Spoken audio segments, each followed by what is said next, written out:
ওকে প্রিয় শিক্ষার্থীরা আসসালামু আলাইকুম। আজকে আমাদের আইসিটির 20তম ক্লাস, 20th ক্লাস। হ্যাঁ, আমি আলহামদুলিল্লাহ ভালো আছি, আশা করি তোমরাও ভালো আছো।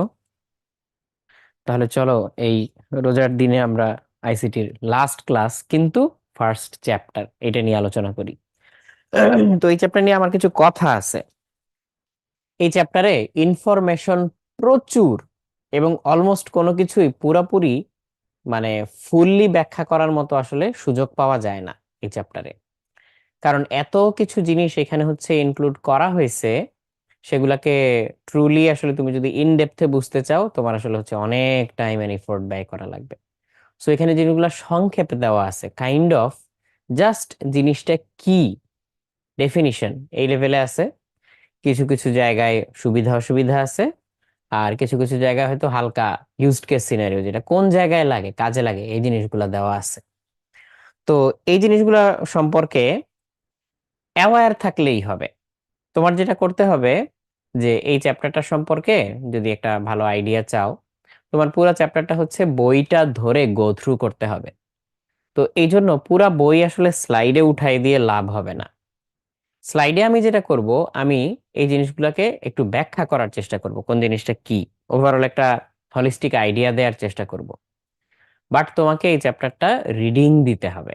হ্যাঁ, অন্তত একবার দুইবার রিডিং দিতে হবে, তাইলে জিনিসটা কাজ করবে, আদারওয়াইজ কাজ করবে না। সো আই হোপ বুঝতে পারতেছো। ওকে ফাহিম, হ্যাঁ, আমরা একটা ক্লাস বরাদ্দ রাখছি এটার জন্য। আর আজকে যেহেতু আইসিটি ক্লাস মোটামুটি শেষ হয়ে যাচ্ছে, বাট স্টিল তোমাদের যতদিন পর্যন্ত এইচএসসি পরীক্ষা না হচ্ছে, এর মধ্যে এই বিষয়গুলার আরো খুঁটিনাটি, আরো একটু ইন ডেপথ জিনিস, যেগুলো আমাদের যখন যেটা দরকার হয়, মানে আমাদের যেটা দরকার হয়, যেটা মনে হবে যে দরকার, প্লাস তোমরা যেটা হচ্ছে মনে করবা যে তোমাদের দরকার, সেগুলো আমাদেরকে জানাইলে আমরা ওইটার উপরে কিন্তু হচ্ছে এক্সট্রা ক্লাস বা হচ্ছে বাড়তি ধরো হচ্ছে প্রবলেম সলভিং এই টাইপের জিনিস কিন্তু করতেই পারবো। তা আমাদের হাতে তো সময় আছে, এইচএসসি পরীক্ষা হয়তো তো আরো টাইম আছে বাকি হাতে। আর তোমাদের প্রবাবলি হচ্ছে একটা ঘোষণাও দিয়ে দিছে যে পরীক্ষাটা এক্স্যাক্টলি কখন থেকে হইতে পারে, তাই না? তো সেই অনুযায়ী আমরা এর মাঝখানে তোমাদের যা যা লাগে ওই অনুযায়ী আমরা ফ্লেক্সিবলি জিনিসটা অ্যারেঞ্জ করব। তো এটা তোমরা একটু থাইকো, অ্যাওয়্যার থাইকো। আর ফাহিম জিজ্ঞেস করছে যে কিভাবে জানাবো। আমাদের যে পেজ আছে, পেজের মেসেঞ্জারে তোমরা হচ্ছে নক দিয়ে ওইখানে জানাইতে পারবা, এটা একটা ওয়ে। আর আরেকটা হচ্ছে তোমাদের সাথে আমরা অলরেডি একটা জুম সেশন করছি। তো এরকম জুম সেশন আমরা হচ্ছে সামনে আরো কয়েকটা করার জন্য প্ল্যান নিয়ে রাখছি আর কি, যে রেগুলার তোমাদের সাথে একটু বসা, তোমাদের সুবিধা অসুবিধাগুলো বুঝে ওই অনুযায়ী হচ্ছে জিনিসগুলো তৈরি করা। তো সেখানেও তোমরা হচ্ছে ফিডব্যাক দিতে পারবা। অলরেডি তোমরা যে ফিডব্যাক গুলা দিছো, ওইগুলা কিন্তু নিয়ে আমরা বসে নাই, ওইগুলা নিয়ে কিন্তু কাজ চলতেছে। সো ওইগুলা নিয়ে আমরা হচ্ছে যাতে আগাইতে পারি। যেমন গত জুম সেশনে তোমরা অনেকগুলা হচ্ছে ফিচার নিয়ে হচ্ছে চিন্তা করছিলে যে এই ফিচার গুলো থাকলে কেমন হইতো। আমরা কিন্তু ওই দিন থেকেই ওইটা নিয়ে বসছি যে অ্যাডমিশনের টাইমে হইলেও তোমাদের ওই ফিচার গুলো আমরা যাতে দিতে পারি। সো এটা নিয়ে কাজ হচ্ছে। ওকে।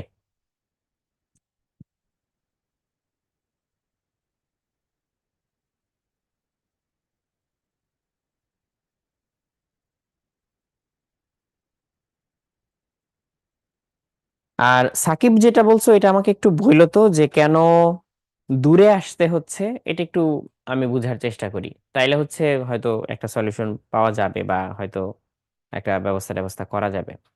এটা একটু বইলো, হ্যাঁ। ঠিক আছে, চলো আমরা শুরু করি। প্রথমেই হচ্ছে বিশ্বগ্রাম বা গ্লোবাল ভিলেজের আইডিয়াটা। এই আইডিয়াটা আসলে কিভাবে আসছে, মানে ভিলেজের মধ্যে কি হয়। আগে ভিলেজের যে কনসেপ্টটা ছিল, যে একটা ভিলেজের মধ্যেই মোটামুটি হচ্ছে সবকিছু থাকতো। কেউ হয়তো উৎপাদন করত, কেউ হয়তো সেটার মান উন্নয়ন করত, বিভিন্ন রকম সার্ভিস দিত। সো এইগুলা নিয়ে একটা গ্রাম স্বয়ংসম্পূর্ণ হইতো। একজন মাছ ধরে আনছে, একজন ধান চাষ করছে, তাদের মধ্যে যোগাযোগ হচ্ছে, আদান প্রদান হচ্ছে। যার মাছ দরকার সে ধানের বিনিময়ে মাছ নিচ্ছে, যার হচ্ছে ধান দরকার সে হয়তো মাছের বিনিময়ে ধান নিচ্ছে, এরকম আর কি ব্যাপার স্যাপার। তারপর হচ্ছে গাছে ফল হইতো, এগুলা খেয়ে জীবন ধারণ করতো। এখন এই যে বিশ্বগ্রাম, এই আইডিয়াটা কি, যে অ্যাজ ইফ সবাই হচ্ছে একটা গ্রামের সদস্য, বিশ্বে যারা আছে, তাহলে তাদের মধ্যে যোগাযোগটা হবে কিভাবে? প্রযুক্তির মাধ্যমে। প্রযুক্তি নির্ভর একটা গ্রাম তুমি চিন্তা করতে পারো। এখানে তাহলে আলাদা করে একজন ব্যক্তি তাইলে ধরো মানে ব্যক্তি উৎপাদনকারীর জায়গায় ধরো কোন একটা স্পেসিফিক রিজিয়ন কোন একটা জিনিসের উৎপাদনকারী, মনে করো একটা রিজিয়ন বা একটা ভৌগোলিক এলাকায় ধান বেশি হয়, আবার অন্য একটা ভৌগোলিক এলাকা বা একটা রিজিয়নে হচ্ছে মাছের উৎপাদন বেশি হয়, ওরা মাছ ধরে প্রচুর, ফিশিং করে, বা হচ্ছে ওখানে খামার আছে এরকম। সো তাদের মধ্যে যোগাযোগ হবে, রসদ আদান প্রদান হবে, তথ্য আদান প্রদান হবে, সুবিধা অসুবিধা বুঝে জিনিসগুলার বিনিময় হবে, ফলে সবাই হচ্ছে আগের চেয়ে ভালো থাকবে। তো এইটা হচ্ছে আমাদের বিশ্বগ্রাম বা গ্লোবাল ভিলেজের ধারণা। তো এখন এইখানে যে উপাদানগুলা, এগুলো একটু আমাদেরকে চিন্তা করতে হবে যে কিসের মাধ্যমে আমরা এই যে সিস্টেমটা এস্টাবলিশ করতে পারি। তার মধ্যে একটা হচ্ছে হার্ডওয়্যার। তাহলে এই হার্ডওয়্যার গুলা কি কি হইতে পারে? মোবাইল একটা হার্ডওয়্যার, ল্যাপটপ একটা হার্ডওয়্যার বা কম্পিউটার, এটা একটা হার্ডওয়্যার।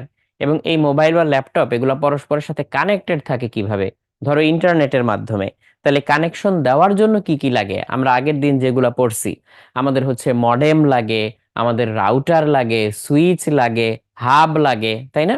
এই বিভিন্ন জিনিসগুলা হচ্ছে দরকার হয়। তাহলে এই যে বিভিন্ন রকম হার্ডওয়্যার লাগতেছে, এটা হচ্ছে প্রিরিকুইজিট, যে এটা ছাড়া আসলে হবে না, সিস্টেমটা কাজ করবে না। এখন এই হার্ডওয়্যারের ভিতরে তুমি যেই কাজগুলা করবা, তার জন্য তো হচ্ছে স্পেসিফিক অ্যাপ্লিকেশন বা সফটওয়্যার লাগবে, তাই না? তাহলে হার্ডওয়্যার যেমন একটা ভাইটাল পার্ট, তেমনি সফটওয়্যার হচ্ছে আরেকটা ভাইটাল পার্ট। যে এগুলাকে চালানোর জন্য, এগুলার সুবিধা নেওয়ার জন্য তোমার বিভিন্ন ধরনের অ্যাপ লাগবে, সফটওয়্যার লাগবে। তো এই জন্য সফটওয়্যারটা হচ্ছে এটা আরেকটা ভাইটাল পার্ট। এইবার তোমার কাছে হার্ডওয়্যার আছে, সফটওয়্যার আছে। যেমন আমার সামনে এই ল্যাপটপটাতে, এই ল্যাপটপটা একটা হার্ডওয়্যার, এটার মধ্যে হচ্ছে বিভিন্ন সফটওয়্যার আছে, আমি এখানে বসে কাজ করতে পারি। কিন্তু এই কাজগুলা হচ্ছে মানে তোমাদের কাছে আমি পৌঁছাইতে চাই, তাহলে তোমাদের সাথে আমার কি লাগবে? কানেক্টিভিটি লাগবে, তাই না? তাহলে নেটওয়ার্ক কানেক্টিভিটি হচ্ছে পরের স্টেপ, যেটা ছাড়া আসলে এই জিনিসটা কাজ করবে না। তো নেটওয়ার্ক কানেক্টিভিটি নিয়ে আগের দিন আমরা অনেক কথাবার্তা বলছি, যে এই কানেক্টিভিটি গুলো কেমন হইতে পারে। কাছাকাছি কিছু কম্পিউটারের মধ্যে হচ্ছে যদি নিজের হয় তাহলে পার্সোনাল এরিয়া নেটওয়ার্ক হয়, যদি হচ্ছে একটা বিল্ডিং এর মধ্যে সবগুলোর মধ্যে হয় তাহলে ল্যান হইতে পারে, আবার হচ্ছে যদি আরো বড় এরিয়া জুড়ে হয়, মেট্রোপলিটন এরিয়া জুড়ে হয়, তাহলে ম্যান হইতে পারে, আবার হচ্ছে আরো বড় এরিয়া যদি হয় ওয়ান হইতে পারে, তাই না? ইন্টারনেট যেটাকে আমরা বলতেছি ওয়ানের একটা এক্সাম্পল হিসেবে। সো এই কানেক্টিভিটিটা হচ্ছে পরের স্টেপ।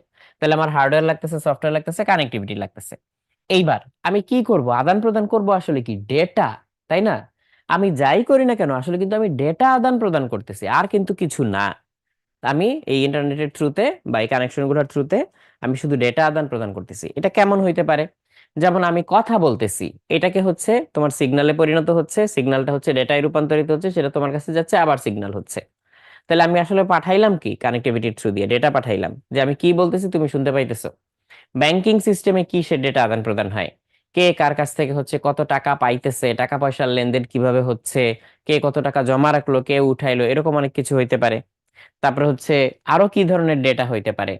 এটা শিক্ষা রিলেটেড ডেটা হইতে পারে, চিকিৎসা রিলেটেড ডেটা হইতে পারে, গবেষণা রিলেটেড ডেটা হইতে পারে, এগুলো আদান প্রদান করা যায়। আর মানুষের সক্ষমতা বা ক্যাপাসিটির পার্টটা যেটা আসতেছে, সেটা হচ্ছে এই সিস্টেমটা তো তোমাকে আসলে ইউজ করতে পারতে হবে, তাইলে তুমি হচ্ছে গ্লোবাল ভিলেজের একটা প্রত্যক্ষ পার্ট হচ্ছ, তাই না? কিংবা যদি এমন কেউ থাকে যে হচ্ছে এই সিস্টেমগুলো ইউজ করতে পারতেছে, তার কম্পিউটার লিটারেসি আছে, সে বুঝে কিভাবে কাজ করতে হয়, তার সাথে যদি কেউ যুক্ত থাকে, ডিরেক্টলি সে সিস্টেমের সাথে যুক্ত না, যে সিস্টেমের সাথে তার সাথে যুক্ত, তাইলেও সে প্যাসিভলি কিন্তু যুক্ত, প্যাসিভলি। যেমন গ্রামে অনেকে আছে যারা ডিরেক্টলি হচ্ছে ইন্টারনেট ইউজ করতে পারে না, যাদের নিজেদের কম্পিউটার নাই, হয়তো তার কাছে শুধু একটা মোবাইল আছে। তাহলে এই মোবাইল দিয়ে সে যদি হচ্ছে অনলাইন ব্যাংকিং করে, তাহলে সে কিন্তু সরাসরি এটার সাথে কানেক্টেড হইলো। যেমন অনেক রকম অনলাইন পেমেন্ট গেটওয়ে আছে, বিকাশ আছে বাংলাদেশে, নগদ আছে, ইউপে আছে, তাই না? এগুলার মাধ্যমে হচ্ছে টাকা পয়সা আদান প্রদান করা যায়। তাহলে সে এটার একটা পার্ট হইলো। আবার এমনও অনেক আছে যাদের কাছে এইটাও নাই। সে কি করে? ধরো সে হচ্ছে শুধুমাত্র ধরলাম চাল উৎপাদন করে। তাহলে এই তার কাছ থেকে যে চাল কিনে নিচ্ছে, সে হয়তো শহরে কোনো এক জায়গায় এরকম ইন্টারনেটের মাধ্যমে যোগাযোগ করে মাল পাঠানোর ব্যবস্থা করলো, বিক্রি বাড়াইলো, এরকম। যেটা হয়তো এই কানেক্টিভিটিটা না থাকলে সে কাস্টমারও খুঁজে পাইতো না, সে তার কাছে পাঠাইতেও পারতো না, বিক্রি বাড়তো না। তাহলে এই প্রযুক্তি ব্যবহারের কারণে সে তার মার্কেটটা এক্সপ্যান্ড করতে পারছে, মানুষের কাছে পৌঁছাইতে পারছে, তার বিক্রি বাড়ছে। তার বিক্রি বাড়লে কি তার মানে ক্রয়ও বাড়াইতে হবে, বিক্রয় বাড়াইতে গেলে কি তার ক্রয় বাড়াইতে হবে, নাহলে সে কি বেচবে? তাহলে চাল যে উৎপাদন করতেছে তার কাছ থেকে সে কিনতেছে, তাহলে যে চাল উৎপাদন করতেছে সেও কিন্তু পরোক্ষভাবে কানেক্টেড, প্রত্যক্ষভাবে না হইলেও পরোক্ষভাবে কানেক্টেড। সো এই জন্য মানুষের সক্ষমতা বা ক্যাপাসিটির ব্যাপারটা কিন্তু এখানে আনা হয়েছে, যে তুমি আসলে এই সিস্টেমটার সাথে কেপাবল কিনা, ফিট কিনা, এটা বোঝার জন্য। ওকে।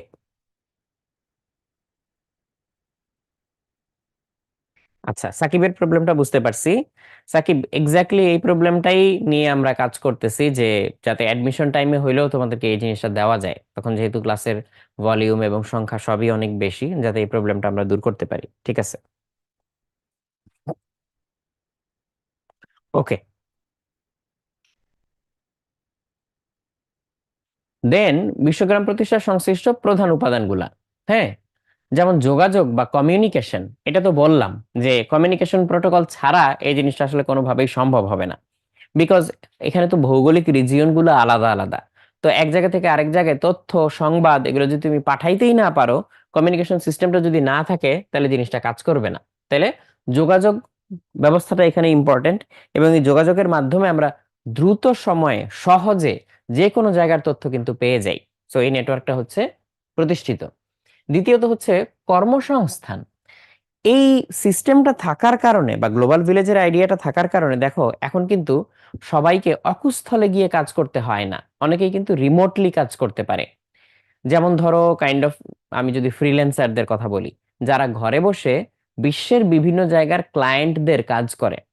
মনে করো কোন একজন বিখ্যাত ইউটিউবার আছে, সে হচ্ছে মাসে 10টা করে ভিডিও বানায়, তার প্রত্যেকটা ভিডিও হচ্ছে খুব মানে হাই এফোর্ট দিয়ে এডিটিং করতে হয়। তো সে নিজে যদি এটা করতে চাইতো, তাহলে সে 10টা ভিডিও আসলে মাসে বানাইতে পারতো না। তাহলে সে কি করে, সে বিশ্বের বিভিন্ন জায়গায় 10জন এডিটরকে এই ভিডিওগুলো এডিট করার কাজ দেয়। তাহলে তার যার যার নিজের জায়গা থেকে কিন্তু এই কাজগুলা করে দিতে পারে। তাহলে এইভাবে হচ্ছে তোমার দূর থেকে কর্মসংস্থানের ব্যবস্থা হচ্ছে। আবার এই যে এই পুরো সিস্টেমটা চালানোর জন্য কিন্তু অনেক লোকজন লাগে, ওইখানে কর্মসংস্থানের ব্যবস্থা হচ্ছে। সো এরকম ভাবে জিনিসটাকে তুমি চাইলে নিতে পারো। শিক্ষার কথা যদি বলি, যে এই যে এখন যে আমরা তোমাদের সাথে কানেক্টেড আছি, তোমাদের পড়াশোনায় আমরা হেল্প করতেছি, সেটাও কিন্তু এইটারই সুফল। তারপরে চিকিৎসা, হয়তো এমন কিছু ইনফরমেশন লোকাল জায়গায় যে চিকিৎসা করতেছে সে জানে না, অন্য কোনো জায়গায় এটা নিয়ে গবেষণা হয়েছে, তাহলে সেই তথ্যটা পাইলে তার চিকিৎসা করতে সুবিধা হবে। সো এই খাতে কিন্তু এটার ভালো ইউজ আছে। তারপর হচ্ছে গবেষণা। ধরো একটা গবেষণাগারে, মানে একটা এক একটা গবেষণার তো বিভিন্ন অংশ থাকে। সো এই বিভিন্ন জায়গার গবেষণাগারগুলা নিজেদের মধ্যে সিঙ্ক করে এক একটা আসপেক্ট নিয়ে কাজ করে পুরো গবেষণাটা কমপ্লিট করতে পারে। মনে করো ফুল একটা রিসার্চের হচ্ছে 5টা স্টেপ বা 5টা আলাদা আলাদা এরিয়া।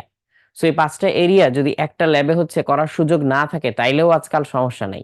হয়তো আমার ল্যাবে একটা এমন মেশিন আছে যেটাতে আমি পার্ট 1 করতে পারি, হয়তো তোমার ল্যাবে এমন একটা মেশিন আছে যেটাতে পার্ট 2 করা যায়। সো এরপরে আমরা চাইলে সিঙ্ক করে গবেষণাটা শেষ করতে পারবো। অফিস, সো অফিসে যে কাজগুলা হয়, অনেক অফিসের ধরো হচ্ছে বা অনেক প্রতিষ্ঠানের একটা জায়গাতেই ক্যাম্পাস বা একটা জায়গাতেই হচ্ছে তাদের সমস্ত কার্যক্রম।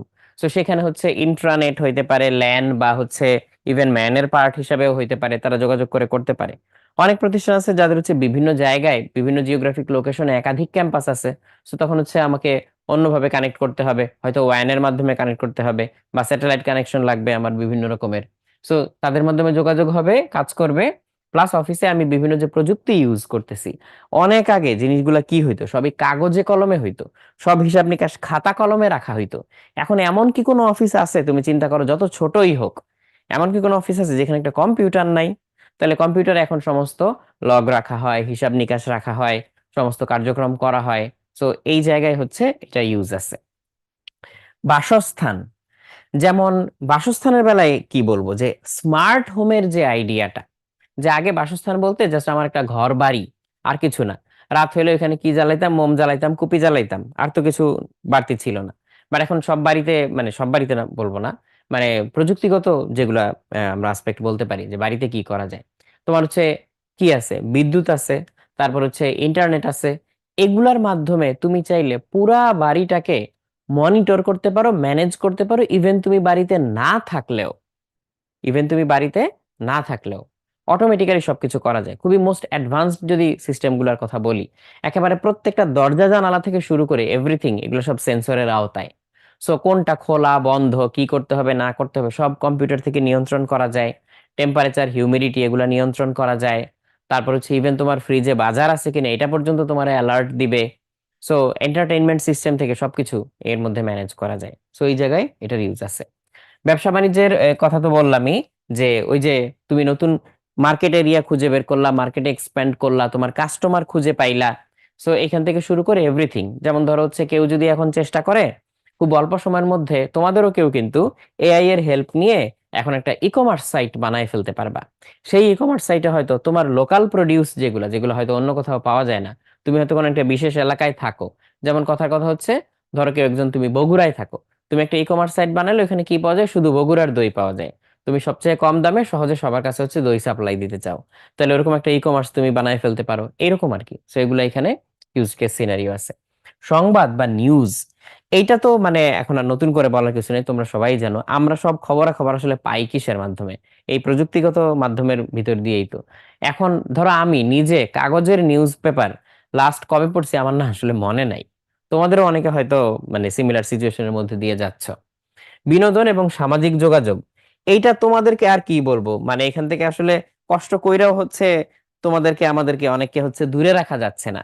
তো আমরা সব সময় হচ্ছে এই বিনোদনের জগতেই ডুবে আছি, হয়তো সামাজিক যোগাযোগ মাধ্যমের জগতে, সোশ্যাল নেটওয়ার্কিং এর জগতেই ডুবে আছি।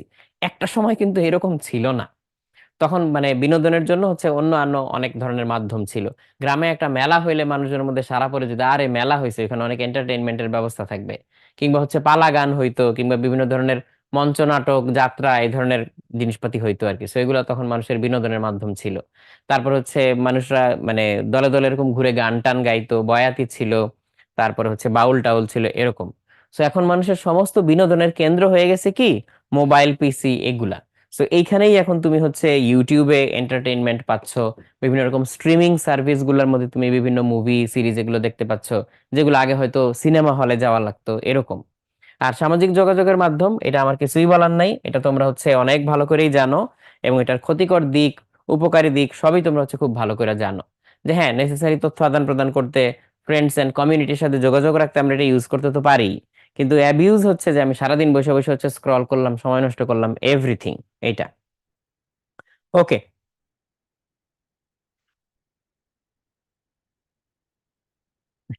তা তামিম বলছে যে উদ্ভাসের অফিসে গিয়ে নিউজ পেপার পড়ছিলাম 9 তারিখে, তোমার মনে আছে? ফাহিম বলছে যে 1 বছর আগে কাগজের পেপার পড়ছো। হ্যাঁ, আমার এক্সাক্ট মনে নেই আসলে আমি ঠিক কত আগে পড়ছি। ওকে। সাগর হচ্ছে ই লার্নিং এর কথা বলছে, রাইট। এইবার আসি হচ্ছে ভার্চুয়াল রিয়েলিটি।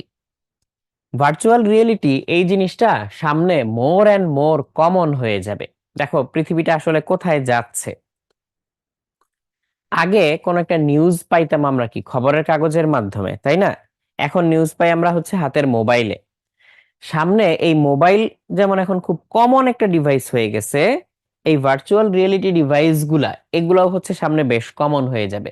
এগুলার এখন যে ওয়াইড স্প্রেড ইউজটা শুরু হচ্ছে, তার ফলে হচ্ছে এটার ডিমান্ড বাড়বে, উৎপাদন বাড়বে, ফলে উৎপাদন খরচ কমবে। সো সবার হাতে হাতে এটা চলে আসবে, সহজলভ্য হয়ে যাবে। সো তখন মানুষ কাইন্ড অফ একটা অন্য ধরনের রিয়েলিটিকে এক্সপেরিয়েন্স করতে পারবে জায়গায় বসে। তো এই জন্য এটাকে বলতেছে ভার্চুয়াল রিয়েলিটি। ভার্চুয়াল রিয়েলিটি বা ভিআর। তো এআর ভিআর এগুলোর মধ্যে পার্থক্য আছে। এআর হচ্ছে অগমেন্টেড রিয়েলিটি, ভিআর হচ্ছে ভার্চুয়াল রিয়েলিটি। আমি পার্থক্যটা একটু বলি। এআর হচ্ছে, মনে করো এই যে এই টেবিল, এই টেবিলের উপরে এই জায়গায় কোনো কিছু নাই, আমি তো এখানে কিছু দেখতে পাচ্ছি না, এই জায়গাটা খালি। বাট আমি মোবাইলের ভিতর দিয়ে যদি এই টেবিলটার উপরে দেখি, তাহলে মোবাইলের স্ক্রিনে দেখবো কি টেবিলের উপরে কিছু একটা আছে, এই জিনিস করা যায়।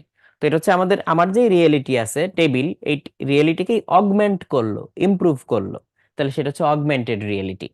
তাহলে আমি এটা দিয়ে কি করতে পারি, ধরো আমার এই টেবিলের উপরেই আমি পুরো একটা বিল্ডিং এর প্ল্যান, 3D প্ল্যান নিয়ে আমি হচ্ছে চাইলে ক্যামেরায় বা হচ্ছে এই যে এরকম একটা হেডসেট দিয়ে কিংবা আমার মোবাইল দিয়ে দেখতে পারি। তাহলে দেখলে কি হবে, ওইটাকে আমি ঘুরে ঘুরে বিভিন্ন অ্যাঙ্গেল থেকে দেখতে পারবো, তাই না? আচ্ছা, তোমাদেরকে এখনই একটা এক্সাম্পল দেওয়া যায় কিনা একটু দেখি তো। ধরো আমি একটু ট্রাই করি, টেবিলের উপরে কিছু একটা দেখানো যায় কিনা।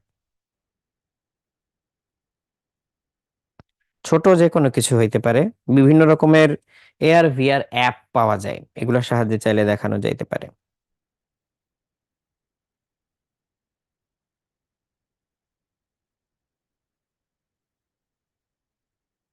হ্যাঁ, ক্যামেরা কি হচ্ছে, আমার এই ক্যামেরা দিয়ে আমার স্ক্রিনটা কি দেখানো যাবে?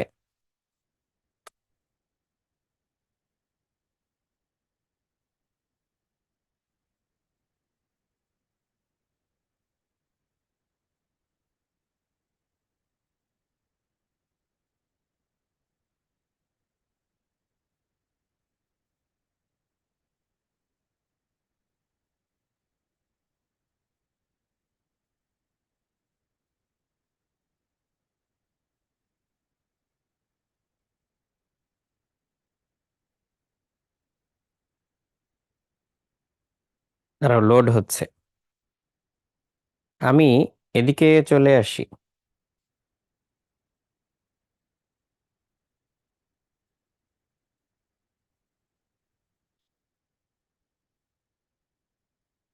এখনো লোড হয় নাই পুরা।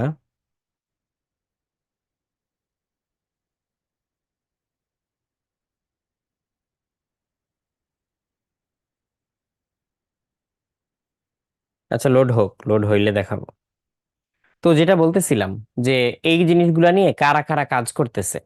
ধরো অ্যাপলের হচ্ছে ভিশন প্রো যেটা, সো ওইটা এটার একটা এক্সাম্পল হইতে পারে এই ভার্চুয়াল রিয়েলিটি ডিভাইসের। তারপর হচ্ছে ফেসবুক যেটা বানাইতেছে মেটা, মেটা কোয়েস্ট যেটা, এটা একটা হইতে পারে। তারপর হচ্ছে মাইক্রোসফটের আছে, এরকম বিভিন্ন কোম্পানি এই জিনিসগুলা করতেছে। আচ্ছা, এই যে প্রায় লোড হয়েছে, এখনো পুরোপুরি লোড হয় নাই, দেখা যাক। এই যে এখন লোড হয়েছে। সো আমার টেবিলের উপরে এখানে কিছু নাই, বাট আমি এখানে টেবিলের উপরে ভার্চুয়ালি দেখো তোমাকে একটা জিনিস দেখাইতে পারবো। এই যে, এই যে দেখা যাচ্ছে, এই যে এই জিনিসটা একটা অবজেক্ট, একটা ফোন দেখা যাচ্ছে টেবিলের উপরে। একটা ফোন এই যে টেবিলের উপরে দাঁড়ায় আছে, এটা দেখা যাচ্ছে। এই যে, সো এই ফোনটা কিন্তু টেবিলের উপরে নাই। এই যে আমার হাতটা দেখো, আমার এই হাতের পিছনে এই যে ফোনটা দেখা যাচ্ছে, আমার হাতটা সামনে, ফোনটা পিছনে। আবার আমার হাতটা হচ্ছে ফোনের পিছনে দিলাম এখন। এই যে কতটুকু দেখতে পাচ্ছ আমি জানি না, হ্যাঁ দেখা যাচ্ছে মোটামুটি। এই যে আমার হাতটা হচ্ছে ফোনের পিছনে দিলাম, তাহলে ফোনের জন্য এখন আমার হাতটা দেখা যাচ্ছে না। আবার এখন আমি হাতটা হচ্ছে ওই ওই ভার্চুয়াল ফোনের সামনে দিলাম। সো এই ভার্চুয়াল ফোনটা তো টেবিলের উপরে আসলে নাই, বাট এটাকে দেখো আমি ঘুরে ঘুরে বিভিন্ন অ্যাঙ্গেল থেকে দেখাইতে পারতেছি, ঘুরে ঘুরে বিভিন্ন অ্যাঙ্গেল থেকে দেখাইতে পারতেছি, উপর থেকে, ডান থেকে, বাম থেকে। সো এটা হচ্ছে অগমেন্টেড রিয়েলিটির হচ্ছে একটা এক্সাম্পল, অগমেন্টেড রিয়েলিটির একটা এক্সাম্পল। আর ভার্চুয়াল রিয়েলিটি হচ্ছে পুরা রিয়েলিটিটাই ওইটার ভিতরে ক্রিয়েট করা, যা যা দেখতেছো সবই ভার্চুয়াল। সো এই হচ্ছে পার্থক্য। তো এই ভার্চুয়ালিটি ডিভাইসগুলা, ভার্চুয়াল রিয়েলিটি ডিভাইসগুলা, এগুলো যখন আরো অ্যাডভান্স হবে তখন কি হবে? দেখো, হেড মাউন্টেড ডিসপ্লেতে আমরা হচ্ছে দেখতে পাচ্ছি, দেখার কাজটা হচ্ছে। তারপরে গ্লাভ যেটা, এটাতে কি হচ্ছে, ট্যাকটাইল ফিডব্যাক পাওয়া যায় এখন। স্পর্শ করলে যে অনুভূতি, ওই গ্লাভগুলোতে আর্টিফিশিয়ালি সেই অনুভূতি দেওয়া যায়। হ্যাপটিক সিস্টেম আছে এখানে। যেমন একটা ছোট্ট এক্সাম্পল দিতে পারি, মনে করো আমার ল্যাপটপের এই যে এখানে যে ট্র্যাক প্যাডটা আছে না, এই ট্র্যাক প্যাডটাতে আমি ক্লিক করলে এই যে আমি ক্লিক করার অনুভূতি পাচ্ছি, যে মনে হচ্ছে যে এখানে হ্যাঁ একটা বাটন প্রেস হয়েছে। বাট এখানে কিন্তু কোনো বাটন নাই, এই ট্র্যাক প্যাডটার মধ্যে কোনো বাটন নাই। তাহলে আমি এখানে ওই বাটন প্রেস করার অনুভূতি কোত্থেকে পাচ্ছি? এইটার নিচে একটা অংশ আছে, ট্যাপটিক এঞ্জিন। ও কি করতেছে, ও পুরো জিনিসটাকে এমন ভাবে ভাইব্রেট করতেছে যাতে আমার আঙ্গুলে আমি বাটন প্রেস করার অনুভূতি পাচ্ছি। ঠিক তেমনি এই গ্লাভগুলাতে হাতে কোনো কিছু টাচ করার, শক্ত করে ধরার, ঘুরানোর অনুভূতি পাওয়া যায়। তাহলে তুমি চোখে দেখতেছো, হাতে কোনো একটা কিছু করার অনুভূতি পাচ্ছ। দেন বডি স্যুট, বডি স্যুটটাতে হচ্ছে তোমার শরীরের বিভিন্ন অংশে এই সংবেদনশীলতাগুলা যোগান দিচ্ছে। যেমন ধরো হচ্ছে ওই বডি স্যুটটা পরার পরে তুমি ভার্চুয়াল রিয়েলিটির ওয়ার্ল্ডে এক ধরো বরফের দেশে গেছো, অনেক জায়গায় তুষারপাত হচ্ছে, তাহলে ওই স্যুট তাড়াতাড়ি তোমার বডি টেম্পারেচার কমাই দিবে, তাহলে তোমার কাছে ঠান্ডা লাগা শুরু করবে। আবার ধরো তুমি ওখানে ওই ভার্চুয়াল রিয়েলিটিতে তুমি আগ্নেয়গিরির কাছে গেছো, স্যুট তখন তোমার বডি টেম্পারেচার বাড়াই দিবে, তোমার কাছে প্রচুর গরম লাগবে। এরকম জিনিসটা করা যায়। তারপর উচ্চমানের অডিও ব্যবস্থা, আমরা বাস্তবে যেইভাবে শুনি, আমরা কানে শুনে শব্দের উৎস কোন দিকে আছে বুঝতে পারি। সারাউন্ড সাউন্ড যেটা, যে আমার মাথার পিছন থেকে শব্দ আসতেছে নাকি ডানে নাকি উপরে, এটা আমরা বুঝি। সো অ্যাডভান্সড এই অডিও সিস্টেম গুলাতে এই ধরনের অডিও জেনারেট করা সম্ভব, যেটা রিয়েলিটির মতো তোমার 360 ডিগ্রি বিভিন্ন দিক থেকে আসতেছে এরকম মনে হবে। সো এটা করা যায়। তারপর হচ্ছে রিয়েলিটি ইঞ্জিন, তুমি যেই রিয়েলিটির সাথে এই ভার্চুয়াল ওয়ার্ল্ডে ইন্টারঅ্যাক্ট করতেছো, তুমি যখন সামনে তাকায় আছো সামনের ছবি দেখতে পাচ্ছ, যখন পিছনে তাকাচ্ছ তখন ছবি চেঞ্জ হয়ে যাচ্ছে না? তারপরে সামনে ধর একটা পাথর পাইছো, ওইটাতে পা দিয়ে লাথি মারলা, তোমার বডি স্যুট থেকে তোমার পায়ে ব্যথার অনুভূতি দিল। তাহলে এই জিনিসটা করার জন্য কি প্রচুর পরিমাণ কম্পিউটেশন করা লাগে। তো এই কাজটা কোন সফটওয়্যার করবে, সেটা হচ্ছে সেই রিয়েলিটি ইঞ্জিন। বিভিন্ন ধরনের সেন্সর, সো এই সেন্সর গুলোতে কি করে, আশেপাশে কি আছে না আছে পরিবেশে, ওই সংবেদনশীলতা গুলো নিয়ে সেই অনুযায়ী উপযুক্ত তোমার সিগন্যাল জেনারেট করবে। বিভিন্ন ধরনের সিমুলেশন, মডেলিং, গ্রাফিক্স সফটওয়্যার, এগুলার মাধ্যমে এই জিনিসটা চলবে। তাহলে এগুলো আরো অ্যাডভান্স লেভেলে গেলে কি হবে, মানুষ চাইলে ওই ভার্চুয়াল ওয়ার্ল্ডেই, ধরো সে নিজের মনের মতো করে একটা হচ্ছে বাড়ি বানাইলো, ওই বাড়িতে সে থাকার অনুভূতি পাইলো। হ্যাঁ, খাবার দাবার ধরো হচ্ছে লিকুইড কিছু একটা খাইলো বা কোনো একটা কিছু খাইলো, সো ওইরকম ফ্লেভার্ড খাবার টাবার খেয়ে সে ওইখানে ওই বড় একটা বাড়ির মধ্যে থাকার, চলাফেরা করার, ঘোরাফেরা করার একটা অনুভূতি পাবে। আবার মনে করো এখন চাইলো যে না আমি এখন বাড়িতে থাকবো না, আমি এখন হচ্ছে ডেজার্টে বেড়াইতে যাব, তাহলে ওখানে ডেজার্টের এনভায়রনমেন্ট ক্রিয়েট হয়ে যাবে। মানে ঘরে বসে তুমি সবকিছু করতে পারবা, এরকম একটা সুযোগ আসতেছে আর কি সামনে। তারপর হচ্ছে ভার্চুয়াল রিয়েলিটি দিয়ে এখন কি কি করা যায়। ডাক্তারদের প্রশিক্ষণ, ভার্চুয়াল একটা বডি কেটে কেটে অপারেশন করে ডাক্তাররা ট্রেন আপ হইতে পারে। বিমান চালনার প্রশিক্ষণ, এটা অনেক দিন থেকেই হচ্ছে। অ্যাকচুয়াল বিমান পাইলটিং করার আগে ভার্চুয়াল এনভায়রনমেন্টে বিমানটাকে টেক অফ এবং ল্যান্ডিং এর প্র্যাকটিস করানো হয়। মহাশূন্য অভিযান, একটু ভুল হইলে নিশ্চিত মৃত্যু। সো ওই জায়গায় কি বারবার সিমুলেশন করে করে দেখা যে মহাকাশযান বিভিন্ন জায়গায় ল্যান্ড করতে পারে কিনা, অ্যাটমসফিয়ার থেকে বাইরে বেরোতে পারে কিনা, ঢুকতে বেরোতে পারে কিনা। ঝুঁকিপূর্ণ বা জটিল উৎপাদন ব্যবস্থাকে সহজ সরল করা। ধরো এক্সট্রিমলি ডিফিকাল্ট একটা জব, যেটা একজন মানুষের হাতে ধরে একটা মেশিন দিয়ে করতে হবে, তো সেই মানুষটা ওইখানে থাকলে তো আসলে সেও বিপদে পড়বে, সে দূরের থেকে ওই মেশিনটাকে চালায় কাজ করতে পারে। একটা এক্সাম্পল দেই, তোমরা কারা কারা আয়রন ম্যান মুভিটা দেখছো? তোমাদের কারা কারা আয়রন ম্যান মুভিটা দেখছো? তো আয়রন ম্যানের মধ্যে 2 বা 3-তে, প্রবাবলি 3-তে একটা সিন আছে যে এই যে আয়রন ম্যান দেখা যাচ্ছে যে নিচ থেকে উঠে আসছে, ব্রিজের উপরে মাত্র নামছে, তখন একটা গাড়ি এসে ধাক্কা দিয়ে ভর্তা বানায় ফেলছে। তো দেখা যায় যে ওইটার ভিতরে আসলে টনি স্টার্ক ছিল না, ও আসলে বাসার থেকে আয়রন ম্যানের স্যুটটাকে চালাইতেছিল, গাড়ির ধাক্কায় শুধু স্যুটটা হচ্ছে ছিন্ন বিচ্ছিন্ন হয়ে গেছে। ও যদি ওটার ভিতরে থাকতো ও মরে যেত। তাহলে ও যে ফাইট টাইট করে, ক্রাইম ফাইটিং করে, ওই যে সন্ত্রাসীদেরকে হচ্ছে মারপিট দেয়, সো ও ওইটা একদম নিজে স্যুটের ভিতরে থেকে সব সময় করে না, ও অনেক সময় বাসার থেকে করে। তাহলে এই যে দূরের থেকে যে করতে পারতেছে, এটা হচ্ছে এরকম একটা সিনারিও, ঝুঁকিপূর্ণ বা জটিল উৎপাদন ব্যবস্থা এখানে আনা হয়েছে, বাট অন্য সিচুয়েশন হইতে পারে ওটাকে সহজ সরল করা, এই জিনিসটা। ওকে। আর ফাহিম জিজ্ঞেস করছে এই যে ভার্চুয়াল রিয়েলিটির মাধ্যমে এগুলা করা যাচ্ছে, এটা কি আমাদের জন্য কি ব্লেসিং নাকি কার্স? এইটা ডিপেন্ড করে ইউজড কেস সিনারিওর উপরে। যেমন তুমি যদি জিজ্ঞেস করো একটা ছুরি, ছুরি এটা কি ব্লেসিং নাকি কার্স? ছুরি দিয়ে তুমি হচ্ছে মাছ মাংস কাটতেছো, রান্না বাড়া করতেছো, তোমার প্রয়োজনীয় জিনিসপত্র কেটে কেটে বানাচ্ছো, ব্লেসিং। ছুরি দিয়ে তুমি হচ্ছে ডাকাতি করতেছো, যুদ্ধ বিগ্রহ করতেছো, কার্স। এরকম। তারপরে কার ড্রাইভিং প্রশিক্ষণ, এটা বিমানের মতোই।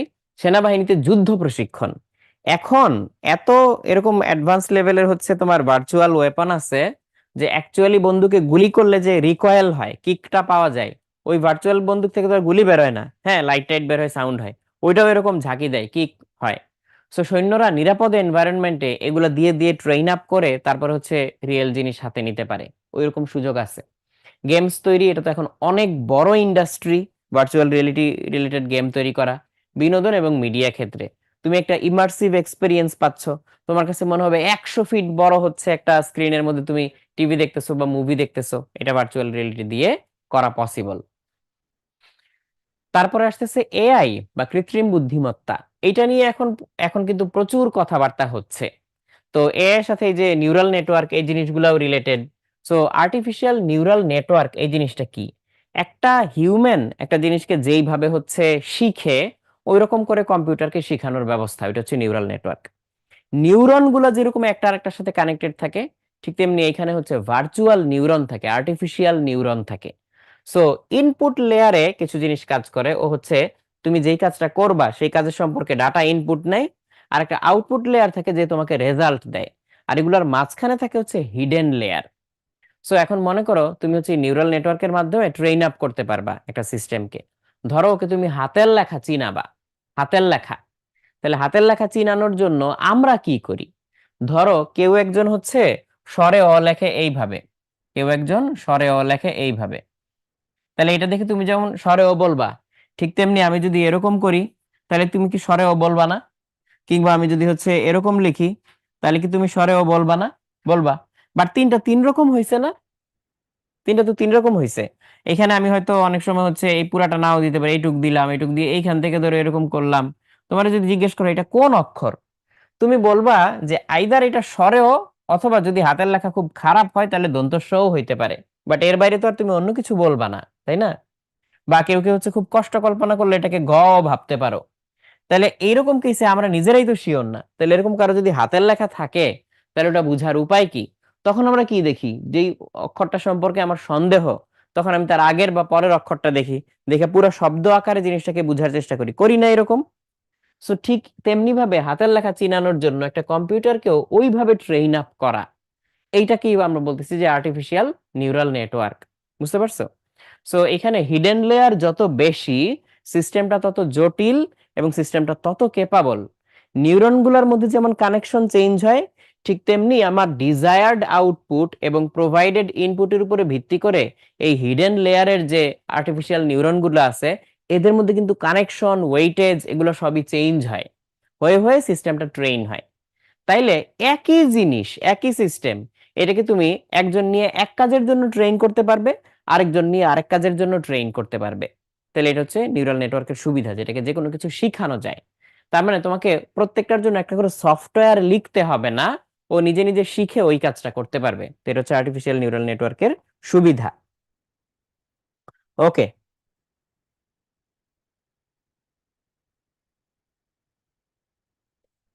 আচ্ছা, মহিদুল ইসলাম জিজ্ঞেস করছিল যে কিউএনএ তে লিমিট আছে কিনা। আপাতত নাই, আপাতত নাই।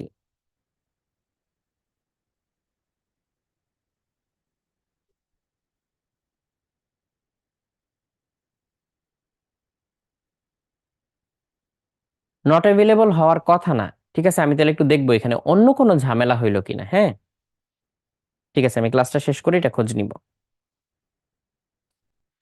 সো আমরা এ এর ভিতরেই আছি, যেগুলোর কি কি ধরনের অ্যাপ্লিকেশন গুলো আছে, ডোমেইন গুলো আছে। Machine learning. মেশিন লার্নিং হচ্ছে তোমার কম্পিউটারকে কোন একটা স্পেসিফিক কাজের জন্য ট্রেইন করা। বাচ্চাদেরকে যেরকম ট্রেন করা যায় কোন একটা কাজ করার জন্য, পশু পাখিকে যেরকম ট্রেন করা যায়, বড় মানুষকে যেরকম স্পেসিফিক স্কিলসের ট্রেনিং দেওয়া যায়, এরকম কম্পিউটারকে ট্রেনিং দেওয়া যায়। তো সেই ট্রেনিংটা সুপারভাইজড হইতে পারে, যে তুমি ওকে ধরে ধরে হাতে ধরে শিখাই দিলা, তোমার সুপারভিশন থাকলো এখানে প্রত্যক্ষ। আবার আনসুপারভাইজড হইতে পারে, যে তুমি ডিরেক্টলি ওকে প্রত্যক্ষভাবে ট্রেনটা করাইলা না, ও অটোমেটিক্যালি ট্রেনিং করলো। আবার রিইনফোর্সড লার্নিং হইতে পারে, যে ডিজায়ার্ড আউটপুটের থেকে ও কত দূরে ওইটা বুঝে ও ওর ইফোর্ট ভ্যালুটা চেঞ্জ করে করে ডিজায়ার্ড জায়গায় পৌঁছাবে। সো এরকম অনেক রকম ধরনের মেশিন লার্নিং হইতে পারে। রোবোটিক্সে ইউজ আছে। এখন প্রচুর অ্যাডভান্সড রোবট চলে আসতেছে, হিউম্যানয়েড রোবট চলে আসতেছে, মানুষের মতো হাঁটা চলা করে এরকম। আর ইন্ডাস্ট্রিতে তো আগে থেকে রোবটের ইউজ ছিলই। বাট ওই রোবটগুলা খুবই সফিস্টিকেটেড, রোবোটিক আর্ম যেগুলা, খুবই তাড়াতাড়ি খুবই প্রিসাইজলি তারা কাজ করতে পারে।